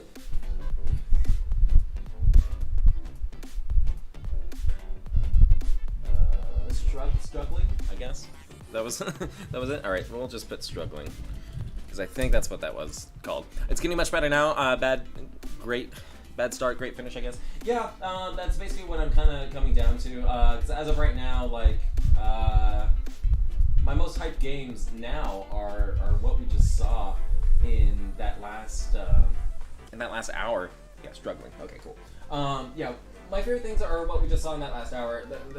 Mainly Star Wars Squadrons. The Sims 4 but 2 expansion caught me completely off guard, and if you know what I do for work, it means so much to me that I'm going to be able to go in and explore that. I'm going to know every little nook and cranny. But yeah, that one completely caught me off guard, and like as you guys saw, I literally had to take a break from the stream for a quick second because I was just like, yeah, no. I got emotional. I'm playing that day one. Like, no question about that. We're playing that day one. I need to, after this stream is over, I'm gonna go into The Sims 4 and I'm gonna make myself a sim. I'm gonna make Leo a sim too. Yeah, after that, 12 minutes looks really cool. I love that lineup of James McAvoy, William Dafoe, and Daisy Ridley. Like, hell yeah, whatever they're in, we're gonna play. We're gonna do that. Godfall, whatever. Warframe update, whatever. Override 2, cool. I have the first one, and like Akrini and I already agreed. If Override 1 has multiplayer, Akrini and I will be playing it. Mafia Definitive Edition, yes, 100%. Mafia Definitive Edition looks gorgeous. My God, I still can't get over like the talking, because usually like lip syncing to actual voices is actually really tough. But they got it down. They got it down really, really well. Lemnis Gate looks really cool, and then Lego Star Wars the Skywalker Saga. I keep saying the Complete Saga. Complete Saga is the old one. Skywalker Saga is the new one. Yeah. I'm sad that the Skywalker Saga got delayed until next year. Oh. Hold on. Yeah, I'm sad the Skywalker Saga got that moved to next year, because my God, I was so excited to play that.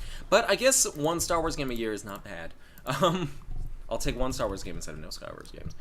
But yeah. Oh, I think they are already back. Wow, that was fast. Also, struggling looks really cool. Yeah, so I got the date wrong. Tell me why it's actually coming out today. But we're gonna play it tomorrow. We're gonna check it out. Beyond the pandemic, between social conflicts we're seeing in the news and acts of nature, we can see how vulnerable we as people can sometimes be. And now I think it's as important time as ever to remember to come together and support one another. Wonder what he does for these breaks. Does he just go and sit down and like coffee, check my phone, cool, go. We love games, and we know that games are good in the world and can bring us together. I think we've all felt yes, that sir. in 2020. So I think that's really important to remember. Yeah, the gaming industry really fucking took off. One way as a community we can come together to do some good is the Gamescom Forest. Gamescom has launched a reforestation project by planting a Gamescom forest together with the community. Gamers worldwide can go to gamescom.global and donate to plant more trees. So let's plant a forest together.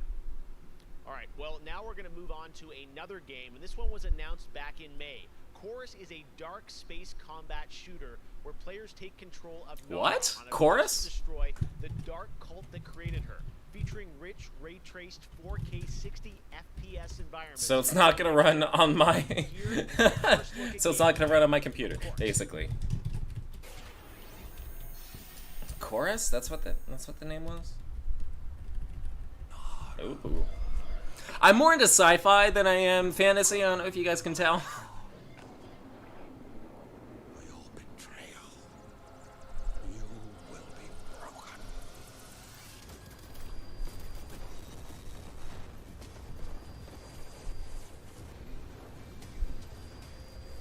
Okay.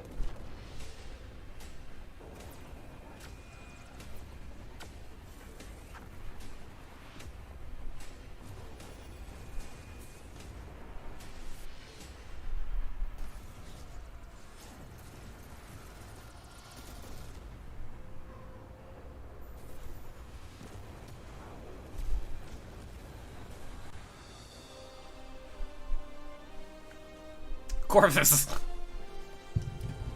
That looks cool though. Okay. I know I was like barely watching it, but it looks cool.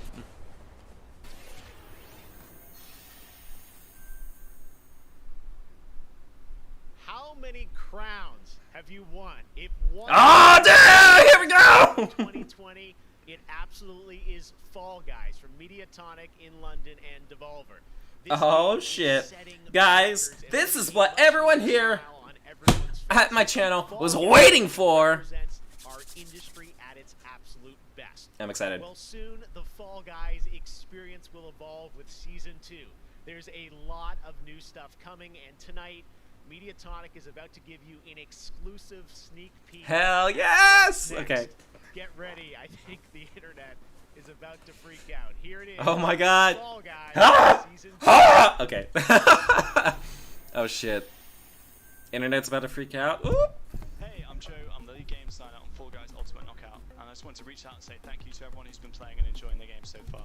As a team, we've been looking at all the fan arts, the memes, and the montages that people have been posting online, and the response to the game has really blown us away. Today, we just wanted to give everyone Insane. a sneak peek at the It's also the biggest PlayStation Plus game that's been downloaded ever. Here we go, here we go, here we go. Leo, tell me what you see. Oh, there's a little knights and dragons. That's a oh shit. Yes, finally different themes. Oh my god. You'll be dressing your Fall Guy as a medieval hero. Yay, that's so cool. Inspired by epic quests from the Middle Ages. Hell yes. Giant drawbridges, dodge swinging axes, and scale movable siege ramps in the quest for ultimate game show glory. So they first started out with OG, and then I feel like each theme is now going to be, or each season is going to be a different theme. Ah, that's so cute.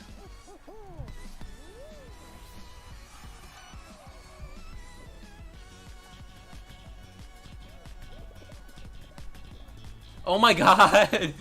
Oh, that's crazy. Having to move around the ramps and stuff is going to be ridiculous. We hope you enjoyed the sneak peek of Fall Guys Season Oh, that's it? Oh my god. The finishing touches to development, but if you want to stay up to date, then at Fall Guys Game on Twitter is where you want to be. See you on the start line. Hell yeah. Okay. I'm down. That's so cool. I have so much to thank for Fall Guys. For like growing my channel, so I'm all about that. Oh my god, yes! That looks great! I'm so excited. I am not.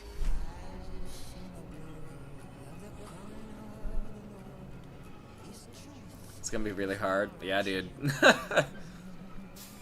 So what is this though?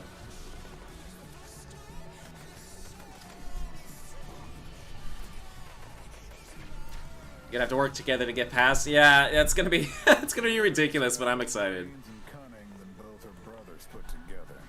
She's the only one who could actually run Colorado. She's already tried once. Vixen depraved with power, and vows a ring without a spark. This they look like Sims. Them for glory when I was right there.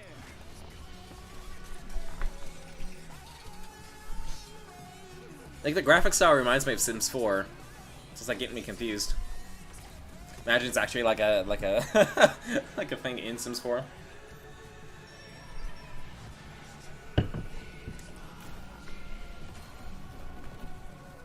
back to Arizona, Rangers, and I'll pretend none of this happened. Stay and die alone. Oh.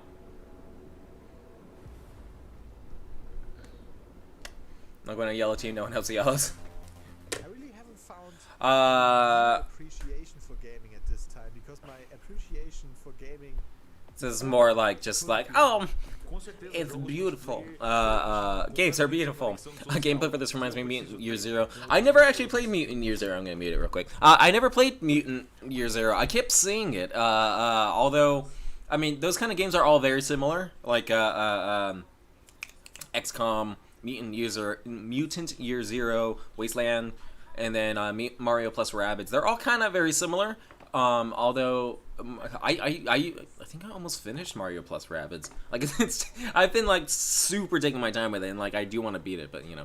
But yeah, I've been wanting to get back to that. But yeah, all those games are pretty similar. I'm down for them though. They look super. They're all super interesting, and I really like the gameplay, like mechanics and stuff. As far as strategy games, because I have a little bit of a soft spot for strategy games too, like Civilization and XCOM games. I have all the XCOM games, but have I played any of them? Nope, because I have way too many games on my backlog. But yeah, I need to get around to playing those because that'd be super fun to play.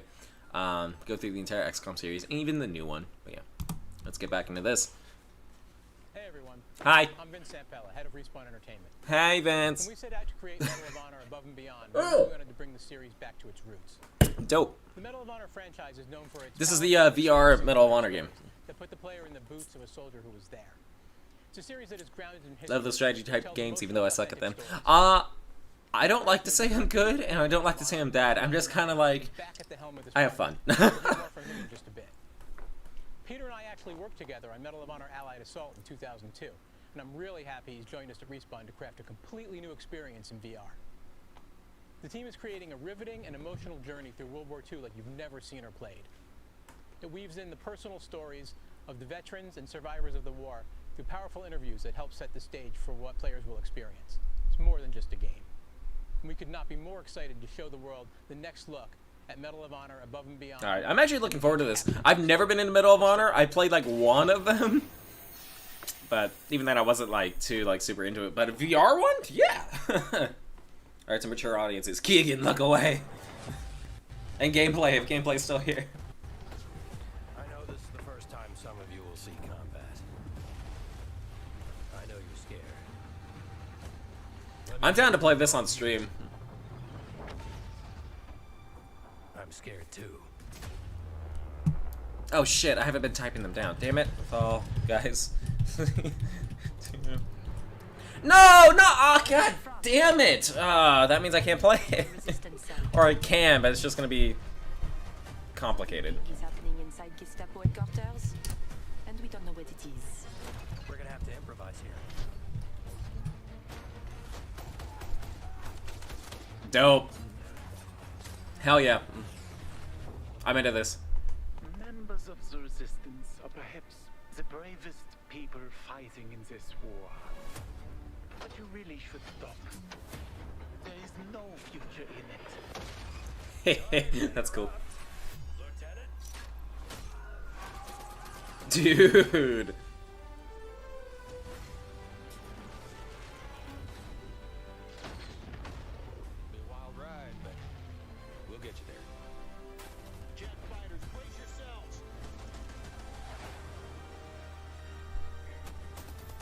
I really like the music. Like I said, I'm assuming you can take that grenade and just like throw it back. Ah. As people, I'm willing to sacrifice myself for.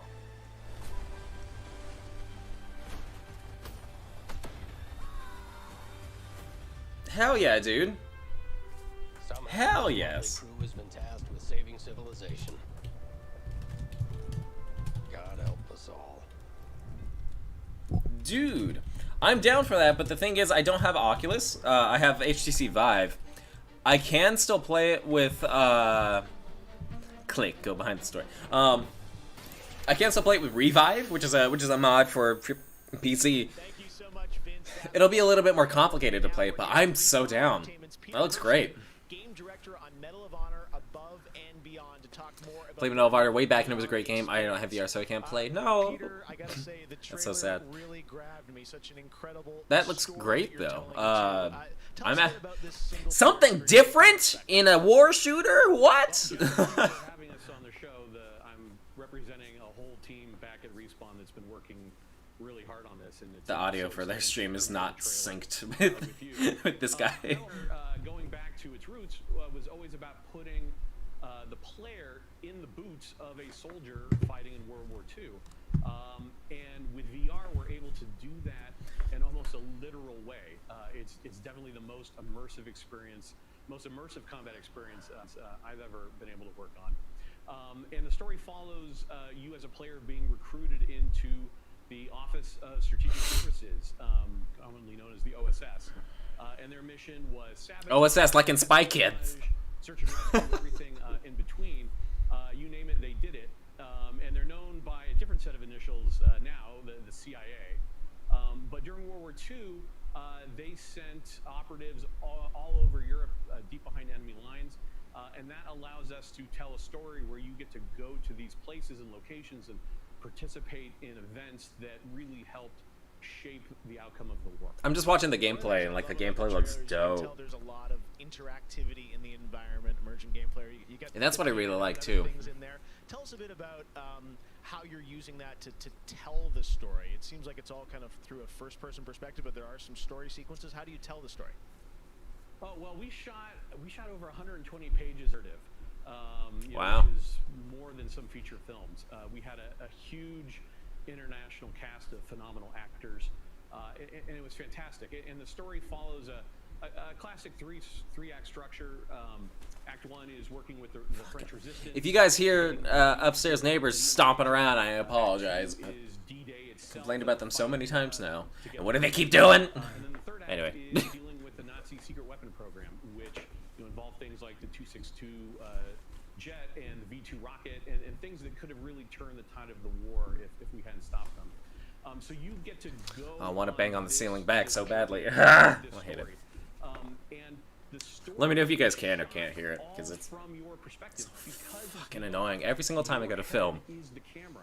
We don't have cutscenes. We don't have edits. Everything revolves around your perspective. So you experience this story completely in first person, as if you are there. So it creates a much more intimate and emotional connection with the characters and the things going on around you. It was an incredible way to shoot.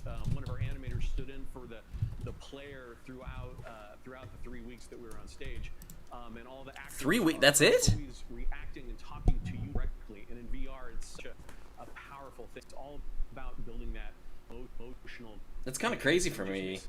Like 3 weeks, that's it? Authentic.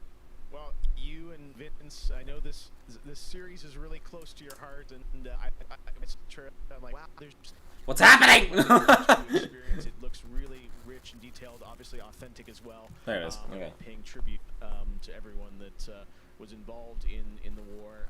I wanted to ask you also about multiplayer, which is something that Respawn is really known for, and you've had a great single-player experience, but I hear you might also be doing MP too? Hold on. Oh, well, yeah, I mean, the thing about VR is that, I've spent we've known each other a long time.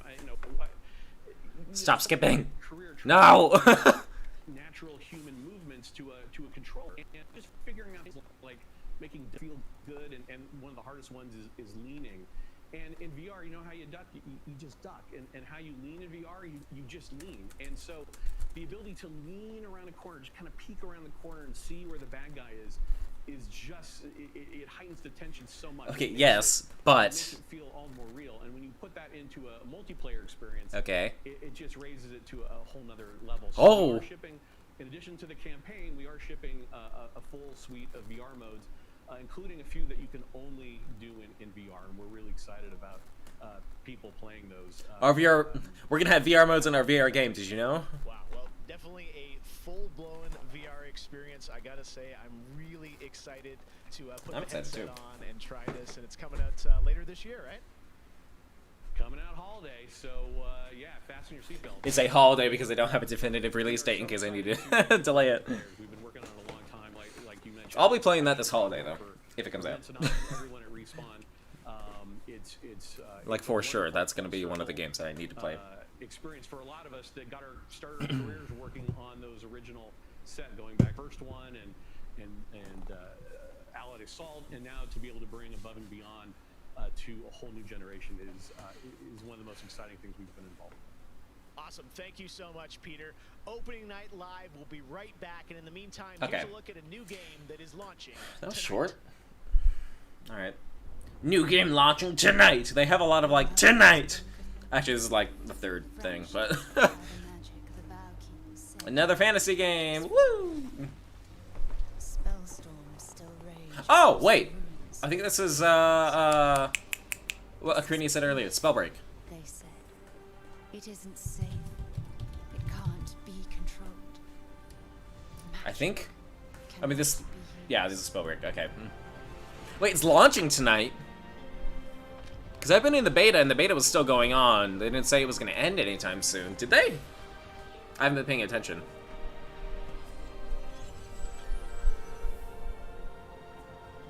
But I am a battle mage.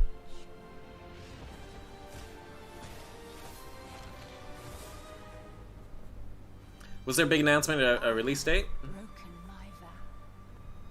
Can't hear it? Okay, thank you, Keegan. Fight to break free.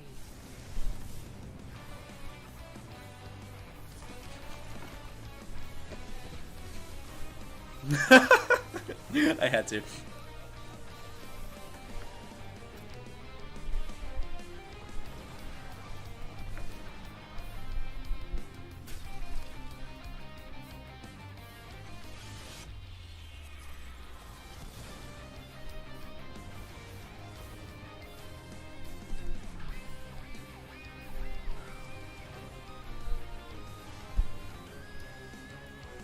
So if you guys haven't played this game yet, I was in the beta.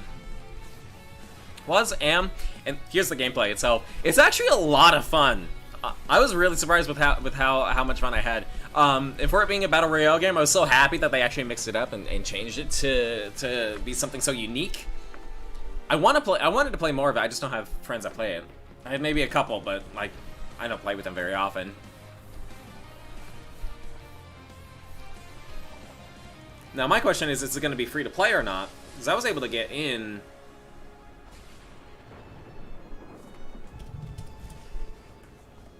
September 3rd, launching September 3rd, but alright, is it going to be free to play, or are you going to have to pay for it, or what? Hey, okay, there we go. Cool, alright. Yay, it's going free, it's gonna be free. That's dope. Alright, so, that little bit that we saw, I mean, they mentioned Tell Me Why for a quick second. Chorus. Fall Guys Season 2, of course, that was probably the biggest thing. Fall Guys Season 2 and Medal of Honor were probably the biggest things for me. Wasteland 3 is whatever to me. Spellbreak looks, of course, great. I mean, I played in the beta, so it was phenomenal. Or it is phenomenal, I mean. Yeah, okay. So, what'd you guys think of that, that little bit? I think overall, like... It's hard. My God, it's gonna be hard to top the Sims 4 Batu expansion for me. I'll play that then. Seems cool. Yeah, Spellbreak was great. Acrinia said Spellbreak too. That means Acrinia, we gotta play. I'm wondering if it's gonna be cross-platform too. That would be great. But yeah, anyone that hasn't played Spellbreak, you guys should. September 3rd too. That's next week. That's awesome. What do I have going on September 3rd? RoboQuest. I'm playing RoboQuest that day. Or maybe I'll hop into some after RoboQuest with Richard. Maybe I'll play some Spellbreak with him too. Maybe. We'll see. But anyway, but yeah. What else did you guys think? Medal of Honor looked dope. Having it be in VR, like my God, I love VR games. Watching that made me want to play VR, but it's still too warm to play VR for me. Like to have this giant hot headset on my face, just sitting there, like even if it's cold, like I will sweat because you're literally basically just wearing like this heated monitor on your face. So I can't necessarily like play it so easily. But yeah, I got so excited about it for PS4 for PC when it was pay to play. I was able to get into the beta for free. I don't remember how. I think I just signed up like months before, and then they finally were just like, here's your key, and then yeah. Alright, so they are actually back. We like to highlight some incredible games made in Germany, and tonight we have a special announcement about one of the most legendary German games of all time. Oh shit. Factor 5. Enjoy. I don't know what this is. One of the most legendary games of all time.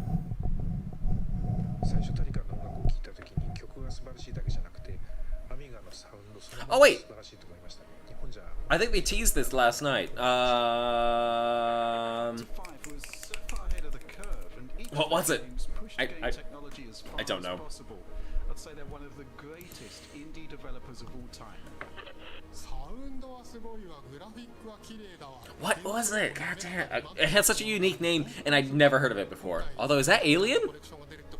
They look like an alien from Alien, just straight up. Or the xenomorph alien, I mean.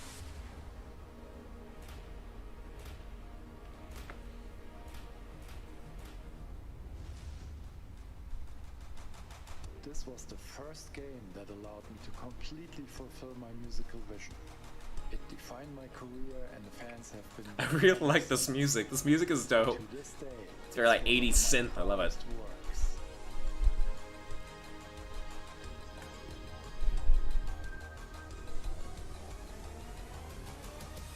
Yeah, there it is.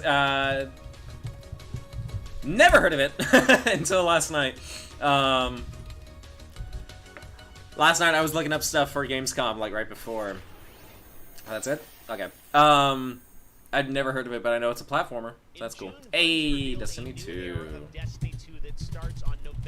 If Richard was here, he'd be shitting himself right now. Add a new elemental power to their arsenal, the dark power of stasis. So, with this expansion, they're getting rid of a lot of story stuff because they have so much on the servers that they can't handle. So they need to get rid of stuff to add new stuff. So I've been thinking about going back and playing Destiny 2 with some of those expansions and stuff, so that way I can actually experience the story and stuff, even though I won't pay attention before it kind of like goes away forever. And go to the planets and stuff that they're getting rid of too. And Destiny 2 is free to play, so Leo, if you want to play it, let's play. Focus your power. Let it grow. Our fight is far from over.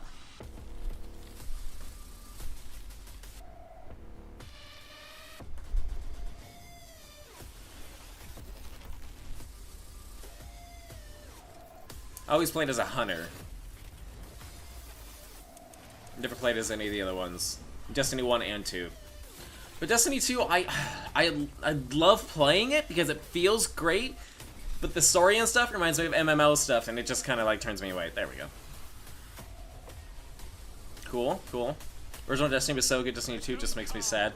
Honestly, I can see why. Destiny 2 I do really like, though. It just felt more of just like an expansion to Destiny 1, which I didn't mind, but at the same time, it's like, well, with Destiny 1, I remember playing the beta for it, and I was just like, whoa! And then the game came out, and I was just like, cool! You know, I just didn't really play very much of it. I do, anytime I see Destiny stuff or Destiny 2 stuff, and I hear Richard talk about it, Marshall, like, it makes me want to play it, and playing it feels great, and every single time I go to play it, I'm like, why am I not into this more? And then I kind of just fall out of it. It happens every single time I go to play Destiny. Although this looks great, I just, I feel like I should probably hop in before they get rid of all the stuff and replace it with new stuff. Because they, like I said, they're going to be taking stuff out so that way the servers aren't overloaded and stuff with any new stuff. God damn it! Oh, really? Ratchet and Clank. Ratchet and Clank. Oh. Congratulations. There are even more awards than the ones I announced tonight. So check out the Gamescom Awards user voting, where you can vote for your favorite streamer, Gamescom's most wanted. Favorite streamer? The winners will be revealed at Gamescom Best of Hey. players, esports, and more. So tune in on Sunday, August 30th at 8 p.m. Central European Time to see the grand finale of this year's Gamescom, where we give gamers the stage.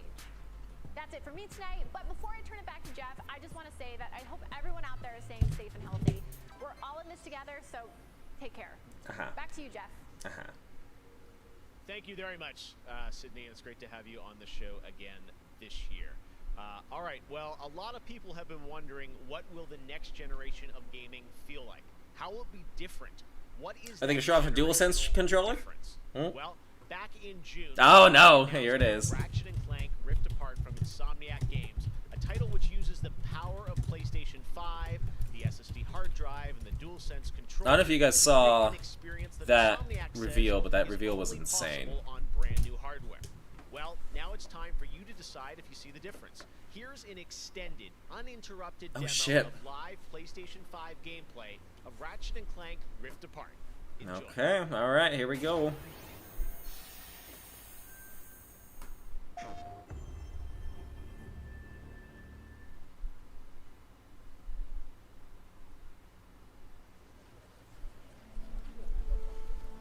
I'm actually really excited for this. I'm wondering if this is gonna be like a next gen, like a PS5, like what's it called? When the PS5 comes out, I wonder if this is gonna launch title. There we go. We're back. And not far from where we last saw him. We may still have time to put a stop to this.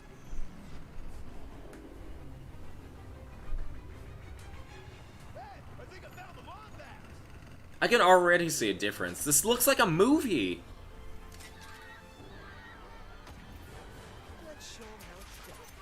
Of course, on the PS5 itself, it's going to be, you know, 60 frames per second and everything.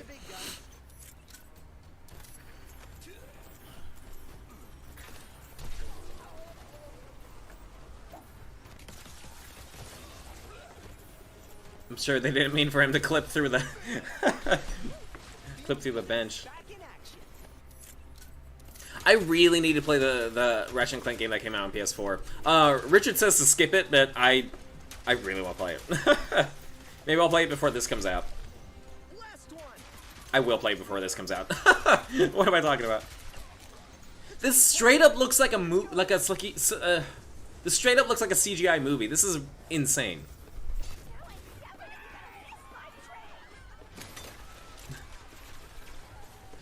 This is beautiful.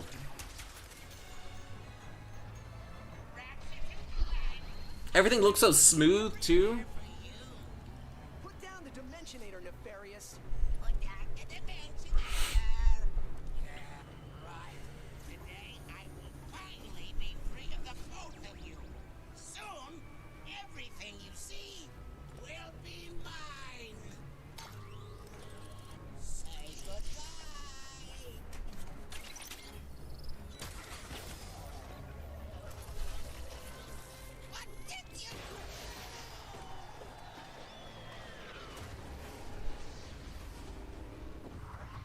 This is crazy. Oh my god. They're putting that SSD to work! Hitting Nefarious's device seems to have destabilized reality. The bridge is shot. There has to be another way across.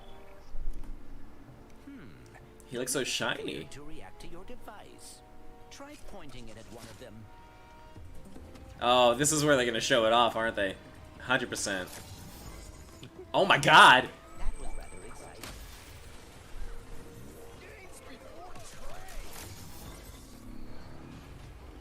Wow.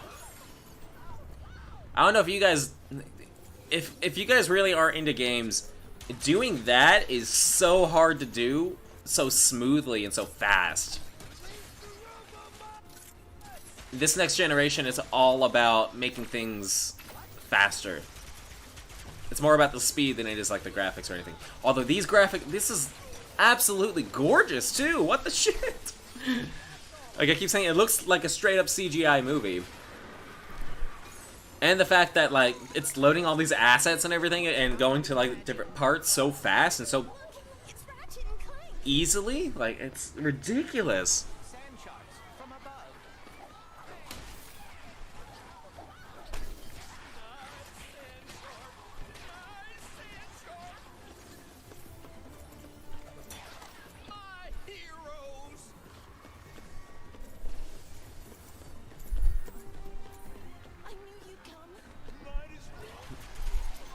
My only thing is they're playing the same animations, and so they're all... Except for these guys. Oh, here we go. What the shit, dude? That's insane! Usually you would have to see, like, a little loading symbol. Nefarious is on the other side of that building. Let's get moving before he does anything else to break reality. Like, you have to have a... That's ridiculous. This is... In a good way. Ridiculous in a good way. Did Dr. Nefarious really resurface after all these just to try and take over the universe again? Yeah, I kind of wish he was doing a worse job. He must have more planned than he is telling us. That's what I'm afraid of. Oh, I just realized. I'm like blocking part of the UI. Whoops.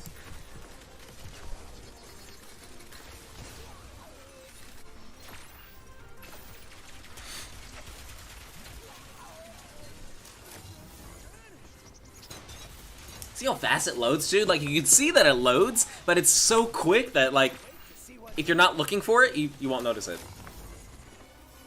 Right there. Yeah. Right there, you can see, like, the assets pop in. Like, right as he goes in, and then it pops in. If you look for it the next time, you'll be able to see it.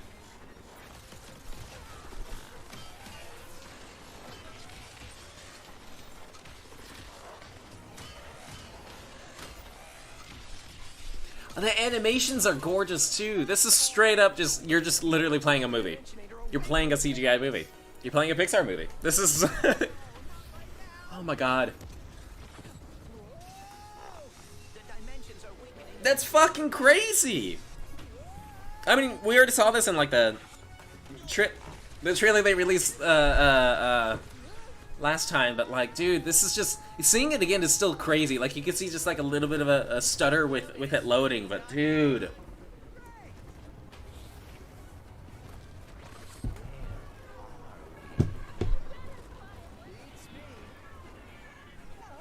Wow.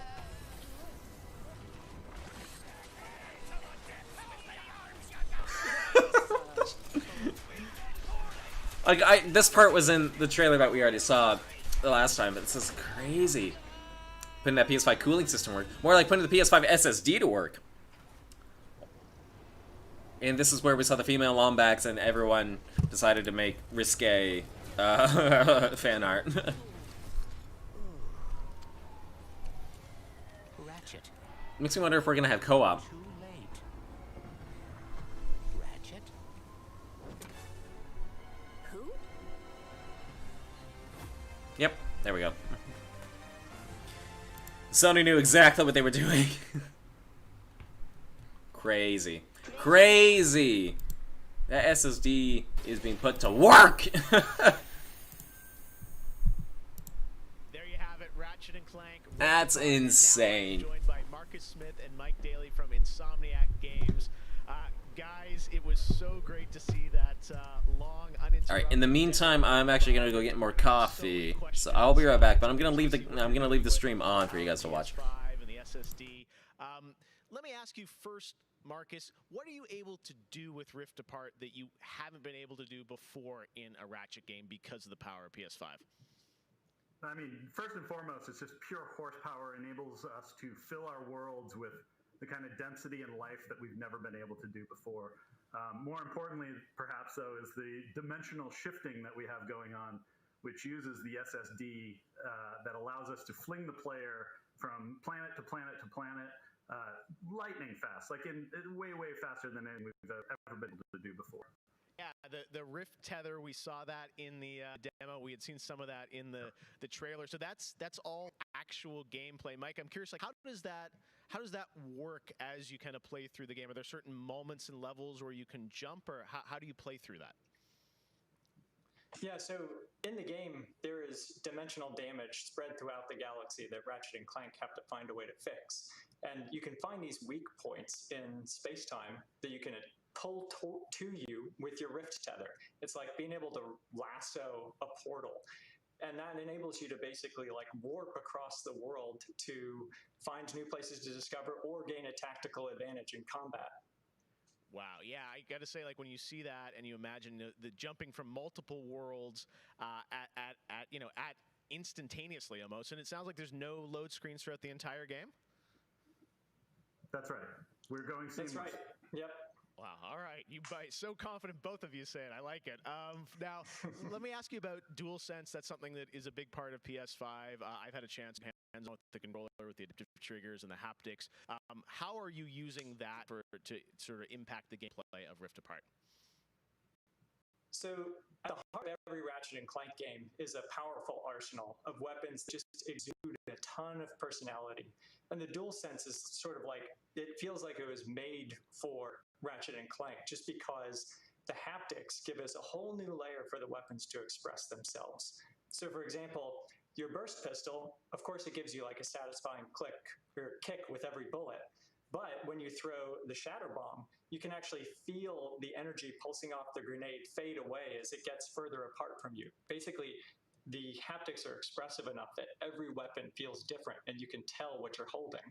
But of course, the adaptive trigger like takes that to a functional level where, in addition to the trigger pull feeling unique, we can actually use that as a super intuitive way to add alternate functions to the weapons.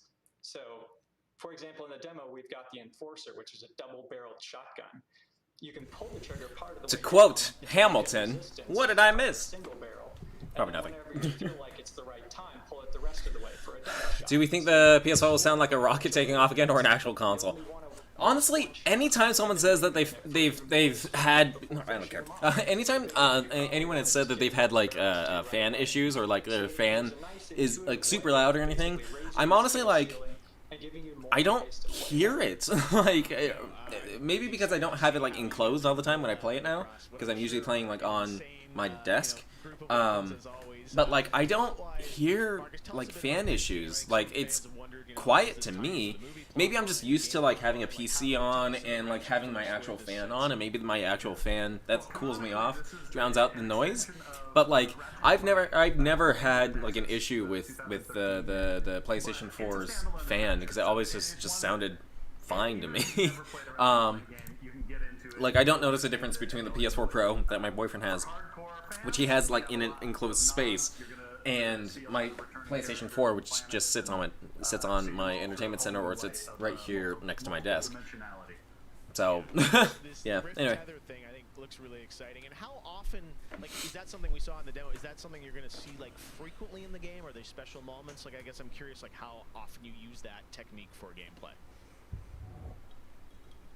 So the Rift tether has created these anomalies all throughout the galaxy. You'll encounter those pretty often. There's even a few more types of dimensional damage you'll encounter that we haven't shown yet. That's cool. Now, being pulled between worlds, that's localized to chasing after Dr. Nefarious in the demo. And that's sort of reserved for special moments when you really have to, when the dimension... Hope y'all don't mind, I eat a granola bar. Well, I gotta say, it looks incredible. And then at the end, we got another tease of this female... Another tease? That was the same tease. What are you talking about? Confirmed she is playable in parts of the game. I think everyone wants to know, though, do we have a name for her? I mean, the world is more interesting with mysteries, and we're going to have to keep this one a little longer. Do we get a number of letters in her name or anything? Too many smart people on the internet. They'll figure it out right away. Yeah. Abby, though, right? All right, well, we'll have to wait and see what you guys have in store for us. I gotta say, I mean, it looks incredible. The Ratchet games are always so much fun, and as you said, when you think of... Imagine naming your character Abby. And the DualSense all coming together. After Last of Us 2. Before we go, though, I think everyone around the world wants to know when we're gonna get to play this game. Anything you can share with us on where you're at in development right now? Oh. Mike? So Ratchet & Clank is coming out in the PS5 launch window. Oh, we haven't announced a specific release date yet, so stay tuned for that. What kind of window? Is it big window? So, no, just kidding. All right, that's all we're going to get, I'm sure. Ratchet & Clank Rift Apart coming in the launch window for PlayStation 5. Oh, yeah. I would say Insomniac, we're so excited what you guys are doing across PlayStation, and the game looks incredible. So thank you so much for all you've done, and we look forward to seeing more of Rift Apart soon. Thanks, Jeff. Take care. All right, Marcus and Mike from Insomniac, thanks for showing us that first look at Ratchet & Clank. Interrupted, thanks a lot. And that's going to do it for Opening Night Live. Oh. Thank you so much for watching from around the world. That's how you end it? All right, well. All weekend for more live Gamescom coverage at Gamescom.global. As for us, we'll see you later this year. Oh, one more thing? Our team is hard at work. I mean, yeah, it's been 2 hours, but like, it's been 2 hours already, wow. For you coming in December. We'll see you then. Good night. Really? That's it? No, one more thing? Well, alright then. Okay, so let's chat about what we just saw then. Alright, so, let's bring up these questions again. I guess these have to be answers now. Let's turn off that. Beautiful. Alright. So, basically these kind of questions I brought up at the very beginning of the stream. If you guys joined late, I apologize for not bringing these up even more. But what do you expect to see? What's on your announcement or update wish list? What do you not expect to see? So I completely forgot about the, there was a little leak for the Sims 4 Batu expansion that was spotted on a group I'm in on Facebook. But I completely forgot about it. And as soon as it was shown, it caught me completely off guard. It literally, it made me so emotional that I had to leave the stream. Like I've been saying, if you know what connection I have to it, then you know. But yeah, that was crazy. My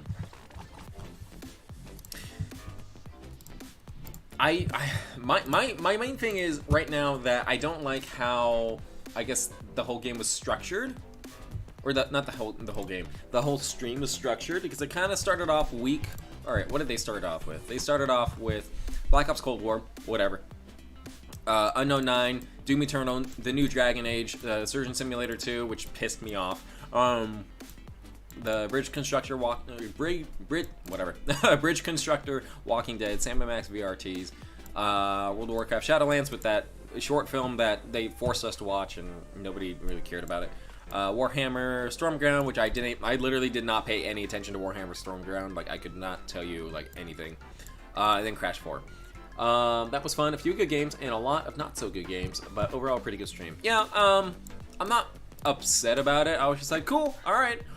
There were some things that were way better than others. Like, my god. The thing that's gonna piss me off the most from here on out, that I'm gonna basically, like, make as a point for, I guess, any sort of like stream partnerships or anything like that, is the Back to the Future tease or association with Surgeon Simulator 2, because that pissed me off so much.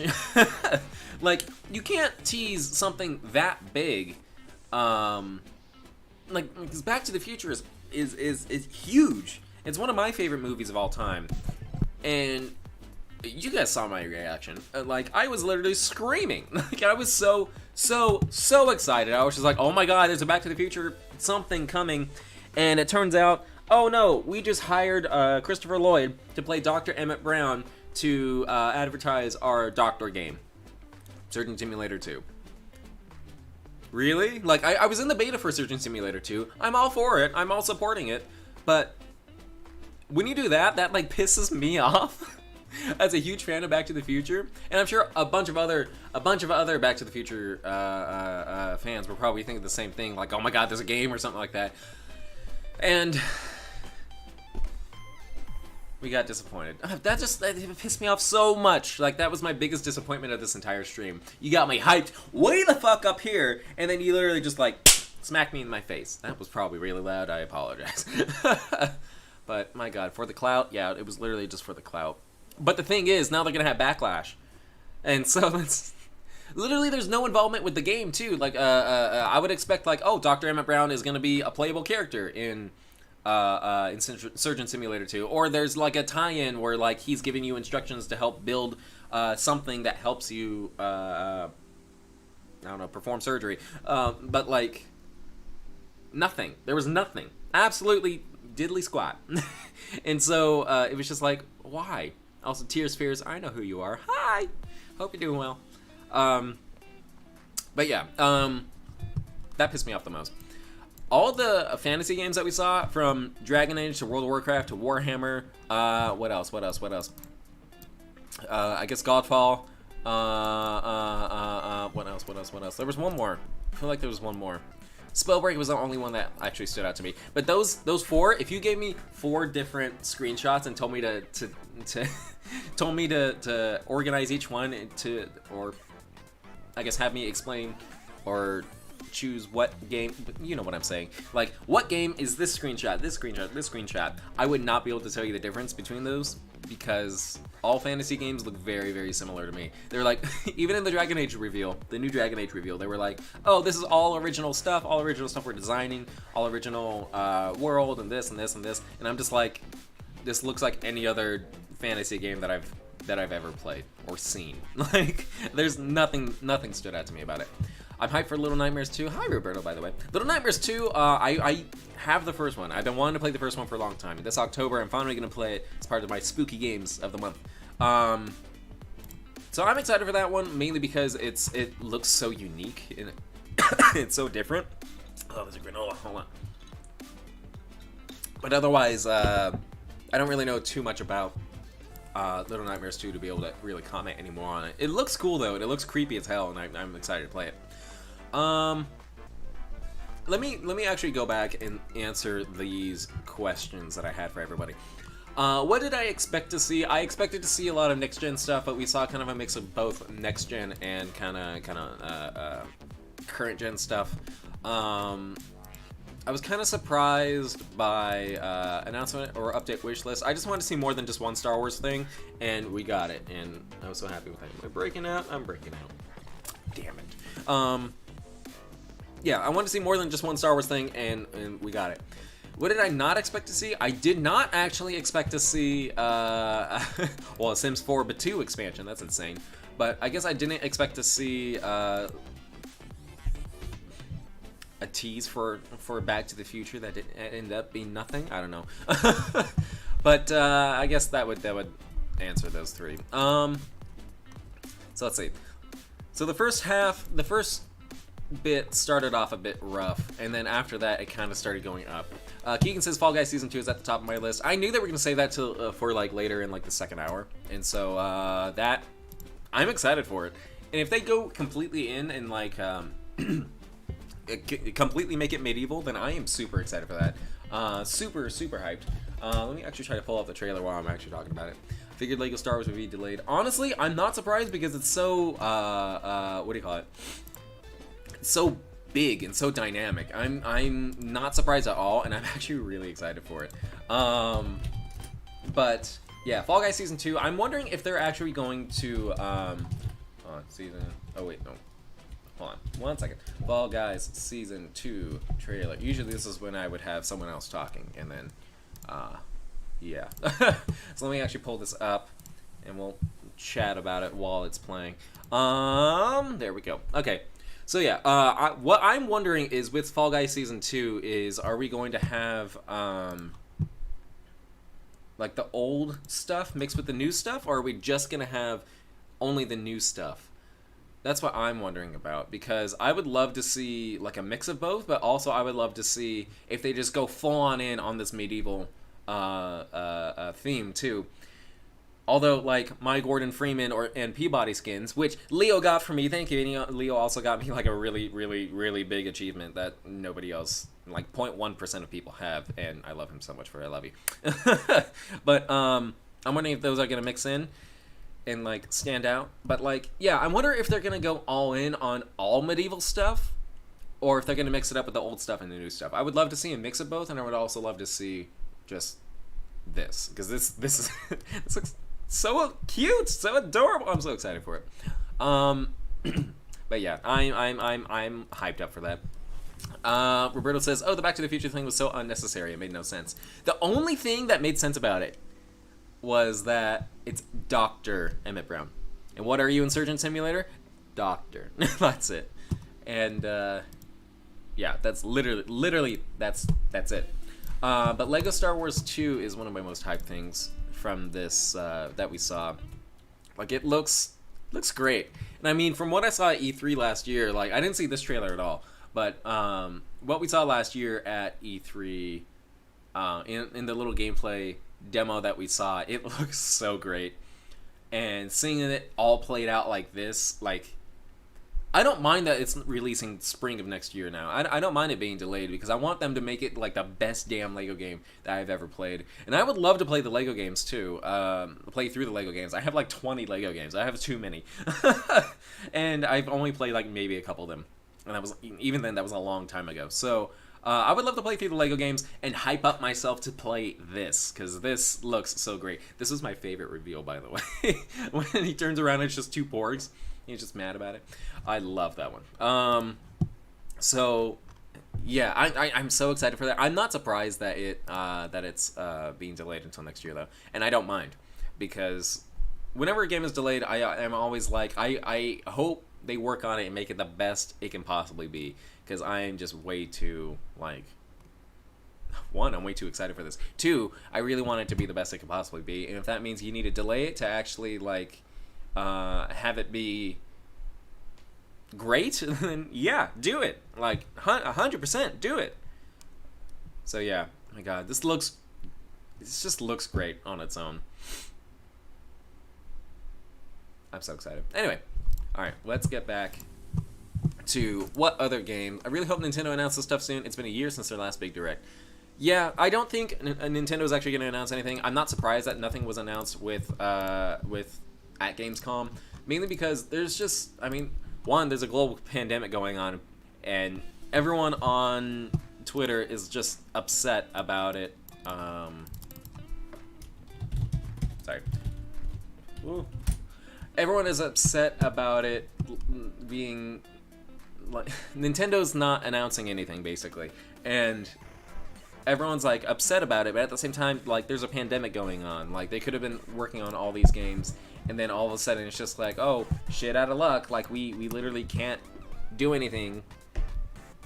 Like, so I'm not surprised. I hope they announce some big stuff soon. They really only had, what, 3 big games this year? They had, shit. I can't even think of them. What big games did they have this year? They have Pikmin 3 coming up, which is just a remaster. Not just a remaster, they're adding extra things in it. Roberto, help me out. What other big games did Nintendo have this year? I can't think of it. They had a lot of indie stuff, so that's why they've been doing like a lot of the indie directs. They've had like 2 indie directs. Even one that just popped up yesterday. It was only like 11 minutes long. I didn't care for most of the games. Like, I only liked like maybe 1 or 2 of them, but even then. Animal Crossing. Yes, of course, Animal Crossing. That was probably the biggest like game phenomenon. That one and Fall Guys, both this year, and one of them is on that. And Paper Mario. Animal Crossing, Paper Mario, and Pikmin 3. That's literally like their big 3 games this year. That's literally it. And that's fine because there's a pandemic. Like next year, if they want to just like punch out all those damn games, like, I don't mind at all. I know there's like 1 or 2 big events that are still happening too, so I wouldn't be surprised if they popped up and said like, hey, you know, here you go. I know the anniversary of Mario's this year too, and I was really hoping that they would have something for it. I'm surprised they haven't shown off anything for it. So, you know, don't mind me, I'm just like typing in other stuff. So I hope they announce something for the Mario anniversary this year, but I wouldn't be surprised if they like delay it to next year and stay and have it be like a Year of Luigi thing where they do it for like 2 or 3 years. that would be hilarious. But let me see. All right. Let's go on to the other games I was excited for. I already showed off Lego Star Wars. I'm working my way up to Sims 4. The Sims 4 expansion, like, it got me super emotional. So I'm waiting to show off that last. TBH, I hope they drop the collection of remasters. If it does exist, I would be totally happy with that. Me too. Even if it's not a collection, if it's just like, oh, you can buy the remaster for $30, $40. And then there's like, what was rumored? Super Mario Sunshine, Super Mario Galaxy, and one other one I can't remember. But even if they dropped them for like $30 or $40 and just said like, here's a remaster, go, and just release them individually on the eShop, I wouldn't mind that either. Just to celebrate, like, you know, maybe it'll be a special holiday release that they show off too. All right.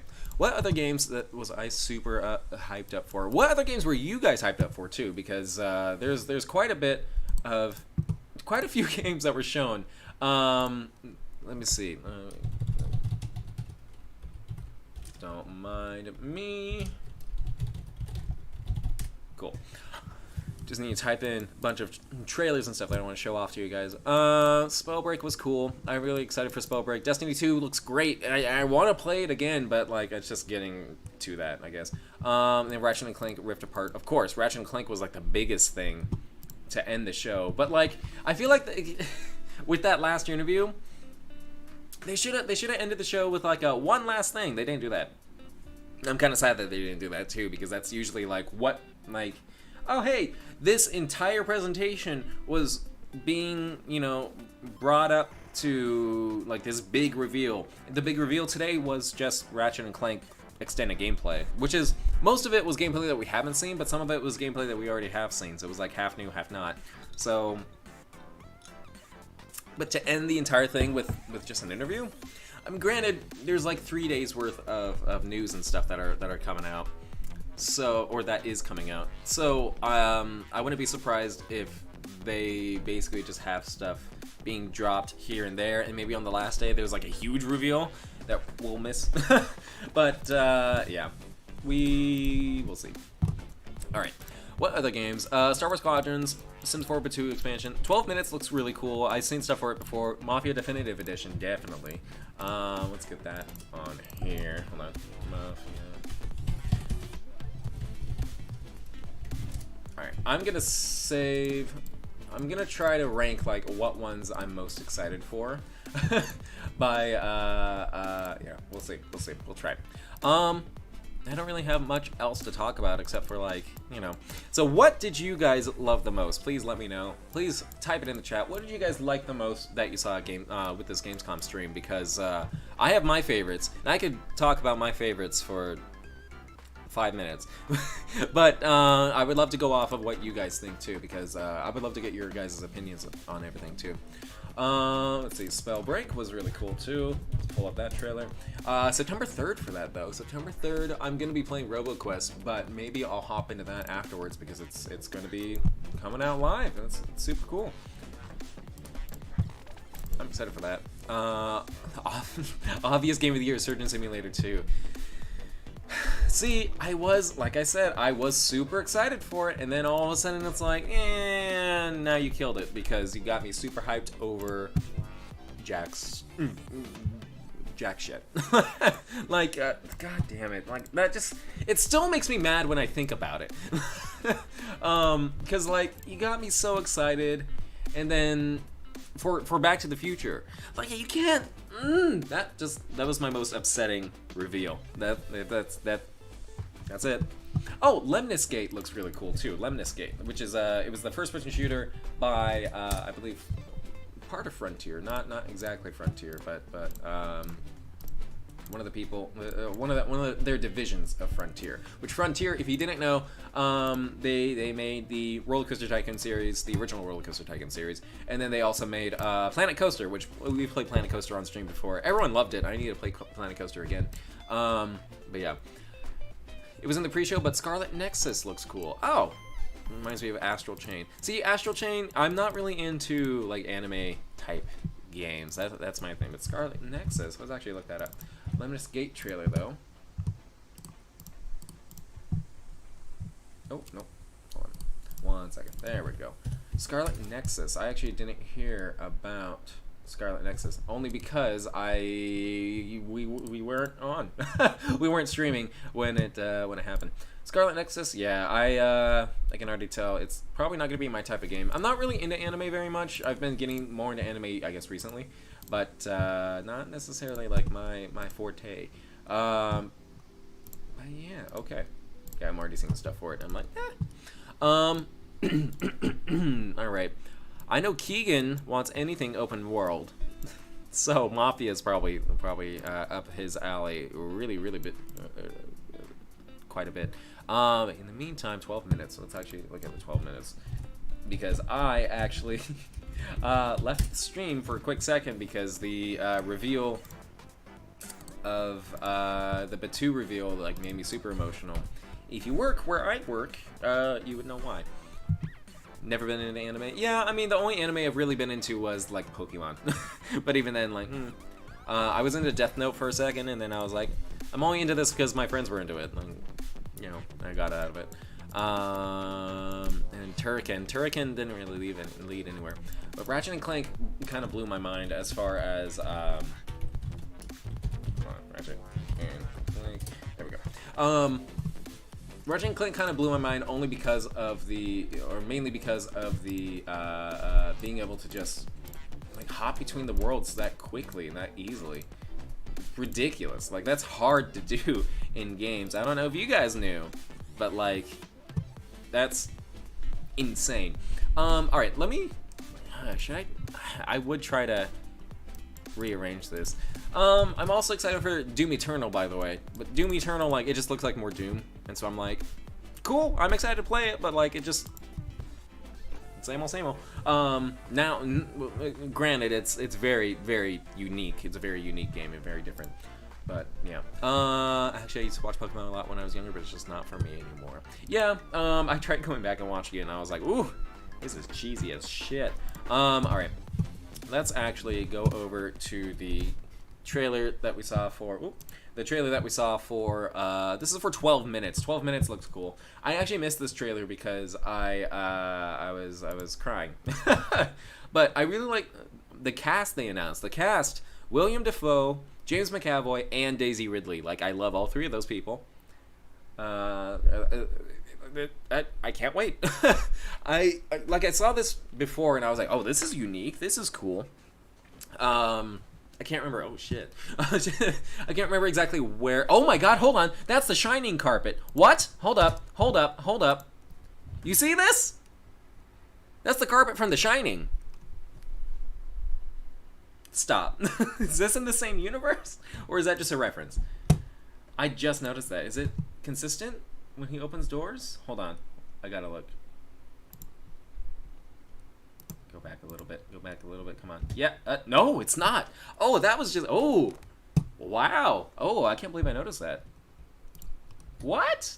How did I notice that? Well, it's so iconic. I mean, like, that's literally the carpet from The Shining.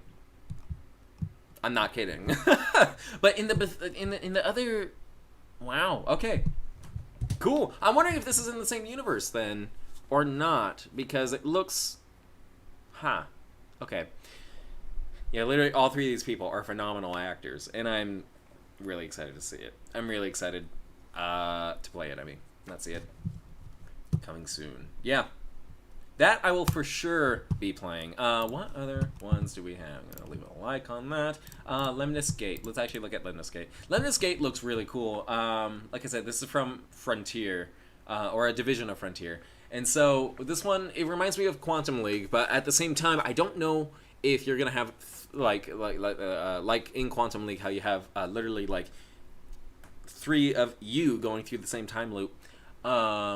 Or if it's just going to be one person. It looks like it's 3 or multiples of you. That's crazy. It looks really cool though. I'm already into it because I'm a sucker for first-person shooters. I don't know about you guys, but yeah, I'm down. I'm into it. Cool. I'm excited for that one. Destiny 2 be online. I mean, to me, it's more Destiny 2, but at the same time, I know they're changing up quite a bit of it. So I'm looking forward to, I guess, playing it more.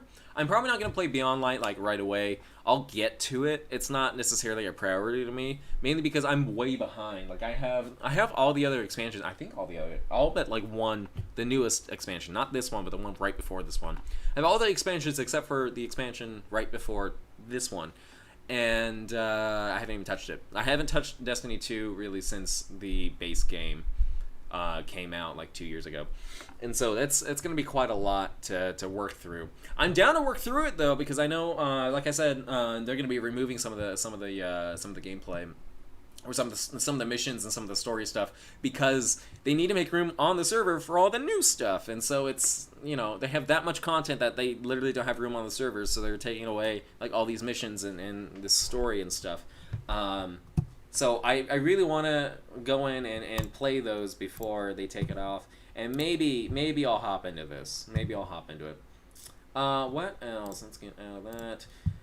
Mafia Definitive Edition is definitely like, bro, this looks insane. Like I was saying, like, look at the lips, and like, I'll put on the audio for a quick second. The only thing that should matter to any of us.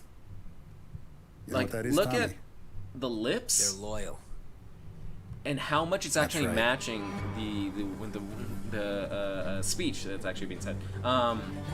it's crazy to think that games are actually at this level where it literally looks like you could watch this just as a movie and you would actually be able to believe it too. It's crazy. But yeah, so I'm excited for this game mainly because Mafia 2 I played just on a whim and I loved it so much. It was insane. I loved the story. I hated the ending because it was a cliffhanger and it literally just ended and I was like, oh shit. And then they never continued it, or maybe they did in Mafia 3, and I haven't played Mafia 3, so I don't know. So I want to play that 100%, definitely. Like I'm super excited for Mafia Definitive Edition. Roberto says I want to be into first-person shooters, but they gave me motion sickness. No, that's so upsetting. But I get it though. I can understand why. It's the same thing with some people wanting to play VR. And they just can't because of the motion sickness. Love Mafia games. I can't wait for this. I've so got to get it. I mean, that's what I said. I predicted that you were gonna wanna play it. But this game, Spellbreak, was one of the most unexpected games for me. Mainly because like I hopped into the beta and I was like, cool, it's another battle royale. I didn't expect to actually like it quite a lot. I really liked it. It's such a unique take on battle royale games. And it's so much fun to play too, and I love the art style and everything. It's actually just like super unique. And as far as like a fantasy world, like I've been saying, like a lot of fantasy worlds just kind of look the same. If you gave me different screenshots and tell me the name of the games, I would not be able to. But this is actually, it stands out because of the art style, but also because of the gameplay. It's just so like I've been saying, it's just so unique. It's so different than the other games that you probably have been playing. Which I really liked because sometimes there's like an oversaturation of like battle royale games or just games in general where it's just like I feel like I've played this before. This game is similar to this one, or this game is like a mixture of this one, and then you mash them together, and then it's just like, I'd rather play those other two games or whatever. They never continued 2 because 3 was a whole different game. It was a train wreck in my opinion. What are you referring to? I forgot what we were just talking about. My God. Let's actually do Ratchet and Clank first. Because Ratchet and Clank, this was crazy. This is just looking at this, like I was saying, it looks like you're literally watching a Pixar movie. It's insane how good like graphics have gotten to, and how good like this game engine is. Granted, I say how good this game engine is as he like clipped through the bench there, but also this is 100% showing off the SSD on this game, because like when he hops between the different riffs, let me see right here, like this, you can tell like right there where it loaded in. That's it. Crazy. Keegan says he's referring to Mafia. Never continued 2 because 3 was a whole different game. Yeah, 3 was a completely different game, and so I haven't touched it yet. I want to. I really want to play it. I have it on PS4. Yeah, there's like very slight loading, but even then, like, unless you're looking for it or what is happening, then you won't notice it. That's insane. Absolutely crazy. And again, it just looks like you're watching a Pixar movie. Like, look at these graphics and these animations and everything. Like, these animations are absolutely beautiful, and also like the effects and everything, and just oh my God, I'm obsessed with just looking at this. I mean, Ratchet and Clank on PS4 when it came out, like, that was already great. This is another step on top of that. Cause like, look at these animations too. Like, my God, ugh. Insane. And then of course, hopping between worlds, like right here. This is just Sony's just like showing off their SSD now. It's just. Look what we can do. Can Xbox do this? Probably, but with their SSD and their 12 gigahertz or whatever it is, or 12 whatever. All right, next one, Medal of Honor. Medal of Honor VR. This looks crazy. I'm not really into war games, like military war games. I'm not necessarily. I wouldn't say I'm a fan.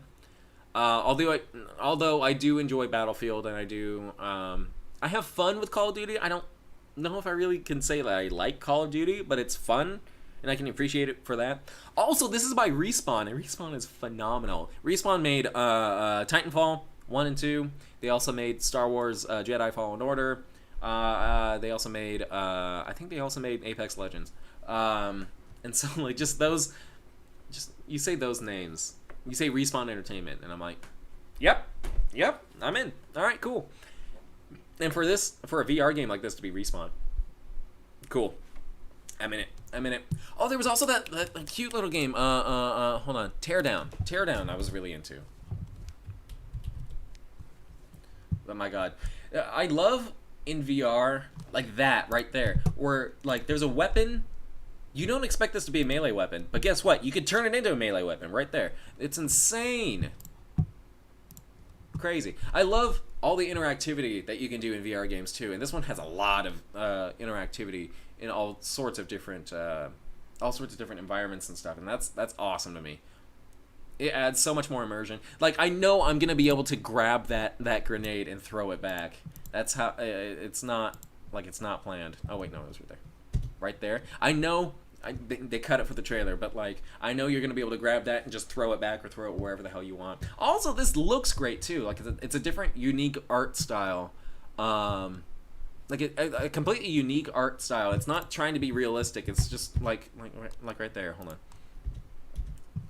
Like you could just look at these characters and tell that it's such a unique art style that works, and you're still going to be able to be immersed by the story and the action and everything else that's going on in it, and it's crazy. My God, I'm really excited for this. Actually, never thought I'd be actually really excited for a Medal of Honor game, but I mean, you put it in VR. Like, look at this. Look at the graphics too. This is crazy. His hair's shiny. It's kind of like mine. Ooh. But yeah, it's so unique, so cool. I'm so excited for this one. Keegan says, I can't wait for the PS5. The load times are going to be amazing. I don't think anyone likes loading and making it fast. Is just great. Future's coming real fast. Yes, it is. I mean, SSDs are already here, so it's kind of not old news for like people who already own a PC, but it's definitely like cool. You're making this available to the masses instead of just like, because SSDs, I mean, just like 128 gigabyte one is oof. like a 100 gigabyte SSD is expensive, and I'm curious how big these SSDs are going to be. I'm assuming they're probably going to be like 500 gigabytes or at first, or like 1 terabyte or something like that for an SSD. And so that alone is going to charge up those prices for the PlayStation and Xboxes. But yeah, we'll see. All right, so the game I wanted to tear down games. Okay, here it is. So this game, I wanted to pull this game up because it was one of the more unique games that I saw that I was actually really excited for. Right here. I'm actually really excited for this one, mainly because it's just so unique and so different. My only issue is I'm sure they were just showing off like the physics and gameplay and everything, and their own engine, because this engine was made by this is literally a 2-person team, and they made this engine to basically have it be their own, to be able to visualize their own ideas and everything. That's crazy to me. My only 2 issues are breaking down like glass right there and breaking down a wall are basically the same. Like that. The glass broke just the same as the glass, like right there too. And so, yeah. And also performing a heist, it's like no one's gonna see me doing all this and setting all this up right before. That's my only 2 things with it. Is just like the logistics of like, you sure nobody's gonna see this? Is there no other threat going on? Is it just me, or is there gonna be more people later on? I'm assuming, because like you can wield stuff, so I'm assuming that there's gonna be like some sort of enemy something, you know, that you have to defeat. But yeah, otherwise, like, it looks cool. It looks like a hyped up Minecraft basically. But I mean, the physics and everything are neat, but at the same time, it's just like everything breaks kind of the same. And so there's almost like no surprise. Like, you break one thing and it's like, cool, that broke the same as the wall, like right here, like, great. So I'm just, My main worry is that it's kind of going to get old, because it's like I destroy this and it looks the same as when I destroy that, you know? But I mean, hopefully like the different heists and stuff actually like make a difference. We will see. But I'm excited for that one. That one looks great. The two last ones I'm going to do is Star Wars Squadrons and then Star Wars expansion for The Sims 4. Keegan says, yeah, this looks great and the game engine looks great. Hopefully we see it in other big games very soon. That'd be really cool if that game engine went on to spread into other games, like other bigger games other than just indie games. That would be great for that studio, that little 2-person studio apparently. But Star Wars Squadrons, let's skip ahead to the gameplay. Does it look at the single player stuff, right? This is probably my next most hyped game. There's always these games coming out, but this is one of them that I end up forgetting about. This is definitely one of the ones that, like, because of the VR, literally right there, VR. That's my sweet word. You tell me VR, and I'm like, yes. You tell me Star Wars, you tell me VR, and X-Wing, bitch. You already know I'm in. Literally the first day, as soon as I found out, oh, it's available for pre-order, I pre-ordered that shit immediately. I was just like, how much? $40? Pre-order now? VR? Completely compatible in VR and cross-platform? I can play with PS4 people when I'm playing on PC in VR when they're playing just like a regular? Hell yeah. And so I was like, in immediately. And I mean, this game looks great. And it looks like it controls great too. So that's what I'm super, super excited about. I'm just excited to stream this and basically be so immersed that I ignore you guys. Kidding. But I'll try not to ignore you guys, but at the same time, like, dude, if I was in the Star Wars universe, though, I would 100% be an X-Wing pilot or an A-Wing pilot. Because that's like, oh my god, I love X-Wings, I love A-Wings. Those are like, in Star Wars, that's my shit. Like, so to have a VR game that's completely surrounding that, and have it be coming out so soon in October, I'm just way, way too hyped about it. And I believe they said there's no microtransactions in it either, which is a very nice word to hear, or a combination of words to hear. So I'm over the moon excited about this, and also for the Sims 4 expansion too, which I'm gonna go to in a second. But look at this; it looks so pretty, and it's cross-platform. Like, goddamn. I'm just hoping it's also going to be cross-progression, too. Because, like, I would love to be able to play on PC. And be able to play on PC and then eventually on PS4 October 2nd. October 2nd, we're going to be right here. Even October 1st at 9 p.m., actually. But, yeah, that is probably going to be one of the most hyped games that I'm going to be playing. But this trailer literally made me cry. But that's mainly because it hits very close to home. So I'm going to overanalyze everything in this. But I'm excited for this mainly because it's, 1, it's Star Wars. 2, it's Batu. 3, my character, which of course is going to be my sim, is going to be in this world. And I mean, granted, like, I've already been there in real life too, but this is going to add a lot more immersion. But look at this. I'm going to see if this is super accurate to... This is insanely accurate. No! Okay, it's not 100% like 1-to-1. Because I can already see, because usually... So for Batu in real life, like if you guys didn't know, Disneyland is very special, very, very close place to me. So I love how this is expanding on Batu also, because at Disneyland and Walt Disney World, they have just Batu cut off like right here. Granted, they have like little trees and stuff to add immersion, and like smaller like spires here in the background. But yeah, the port is right here. That's accurate, and having stairs go up. This is the food area. This should be Ronto's Roasters, and then this is the market area, which is awesome. They got that all right. And then also going over here, there's the cantina right here, and then going down here is I see like a first order flag right there. So yeah, going over there is gonna be should be the first order ship, the TIE Echelon.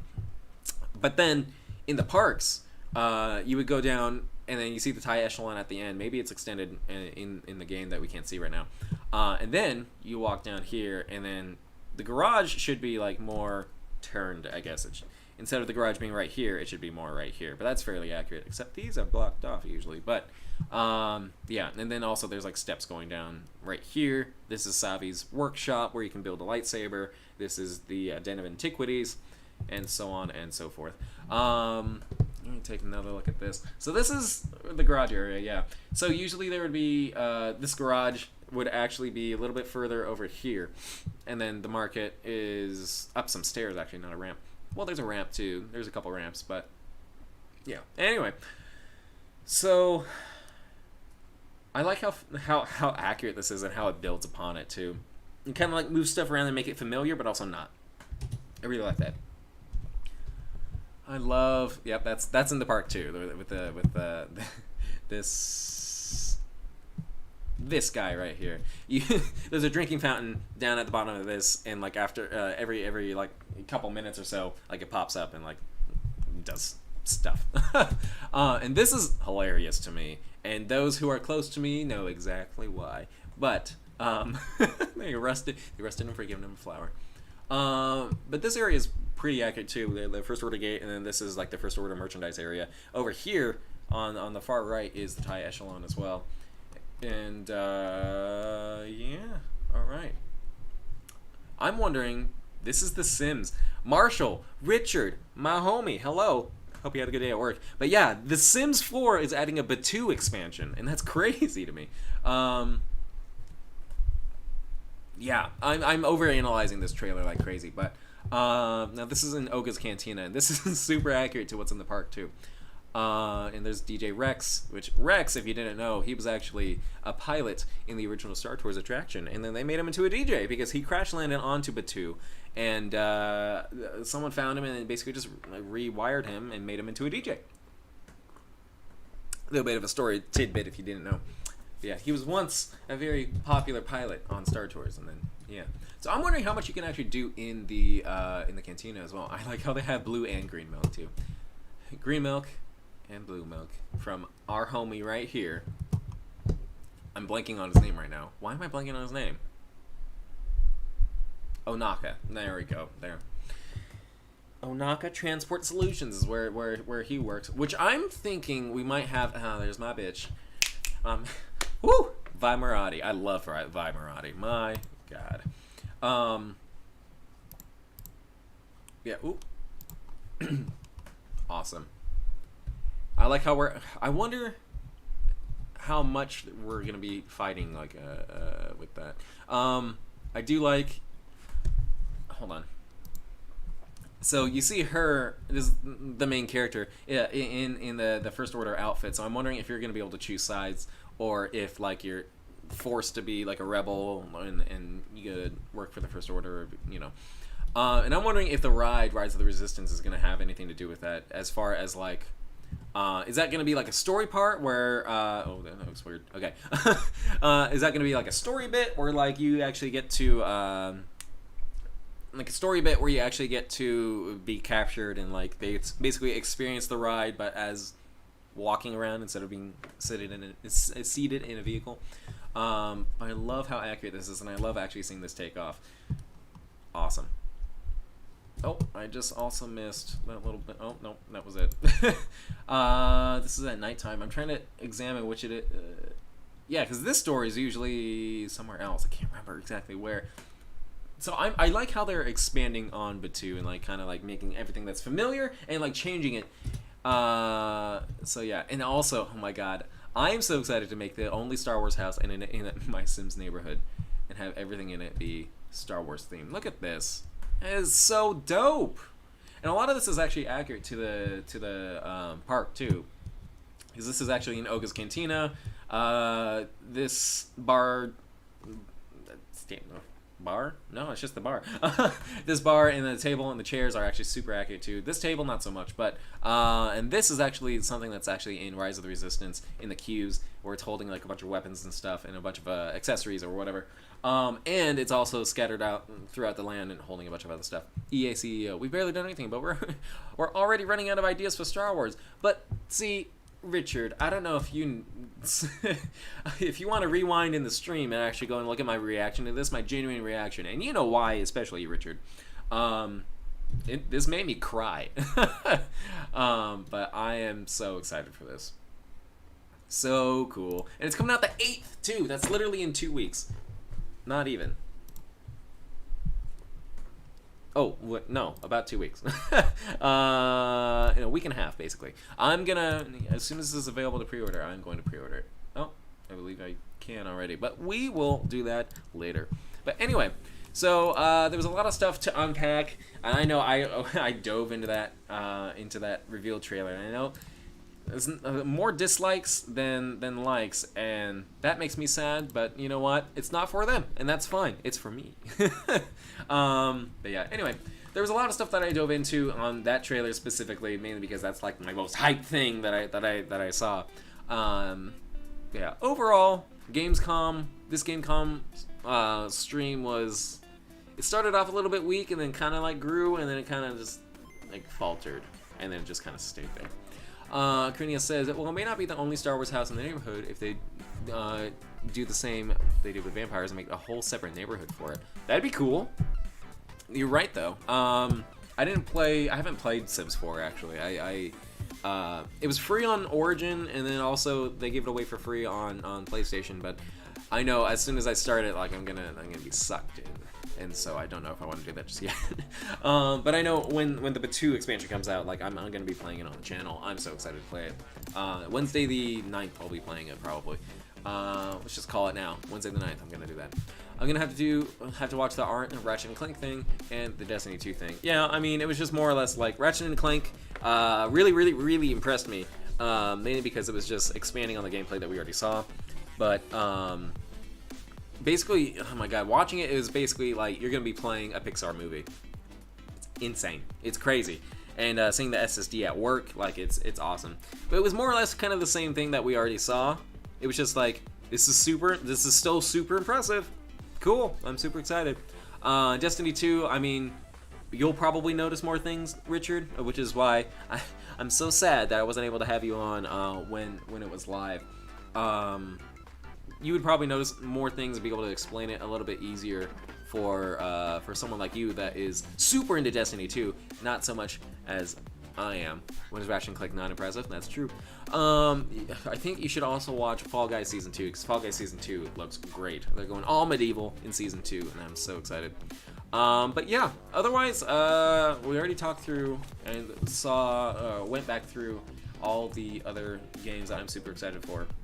But I think if I had to choose like my top, I was gonna say, if I have to choose my top 3, it would literally just be Star Wars Squadrons, Sims 4 Batu expansion, and Lego Star Wars. Literally the 3 Star Wars games. But they could show a single new animation and blow my mind with Ratchet & Clank. Honestly, the animations in it, the animations in what we saw were super impressive and super like crazy to me. How good it looks. So I guess my top ones would be Fall Guys Season 2. The 3 Star Wars games already named, especially Lego Star Wars, and Squadrons. Actually, just all 3 of them. Ratchet & Clank, Spellbreak, Lemnis Gate looks really cool. 12 minutes, Teardown. Struggling looks fucking weird. I don't want to go back and watch that trailer again. And then I guess Doom Eternal, but Doom Eternal is just more or less same old, same old. So anyway. Where are we at? We started streaming 2 hours ago. We're almost at the 3-hour mark. I think we're just about at the 3-hour mark, right? So we started at 10:45 or 10:50-ish. It's about 1:50 now, so we're almost at the 3-hour mark, guys. Wow. Let me actually double check that real quick. Yeah, literally in 30 seconds we'll be at 3 hours. So let's actually make it at 3 hours, and I want to say thank you guys so much for coming on by and hanging out with me. I had a great time. I had a great time today. That's what I meant to do. Just move the window instead. I had a great time today hanging out with you guys and reacting to all that. If you guys did enjoy this, I actually have a whole schedule. Today we played we live reacted to the Gamescom opening night live. And then tomorrow we'll be playing Tell Me Why, which is looks super interesting. It came out today on Game Pass. We're going to be playing it tomorrow. But yeah, it looks super interesting. It's kind of like Telltale Games kind of story. Then this Saturday, hopefully we'll be playing Beat Me. If not, we'll be playing something else. I'm not sure exactly what else. Hopefully I have other people with me playing that. Richard, if you want to play that, let me know. I know I gave you a key for it. Same thing with my buddy Phil, and I need to reach out to a couple other friends and see if they want to play. I'll also be playing RoboQuest, hopefully, with Richard on September 2nd. And then Microsoft Flight Simulator and Fall Guys Friday, as usual.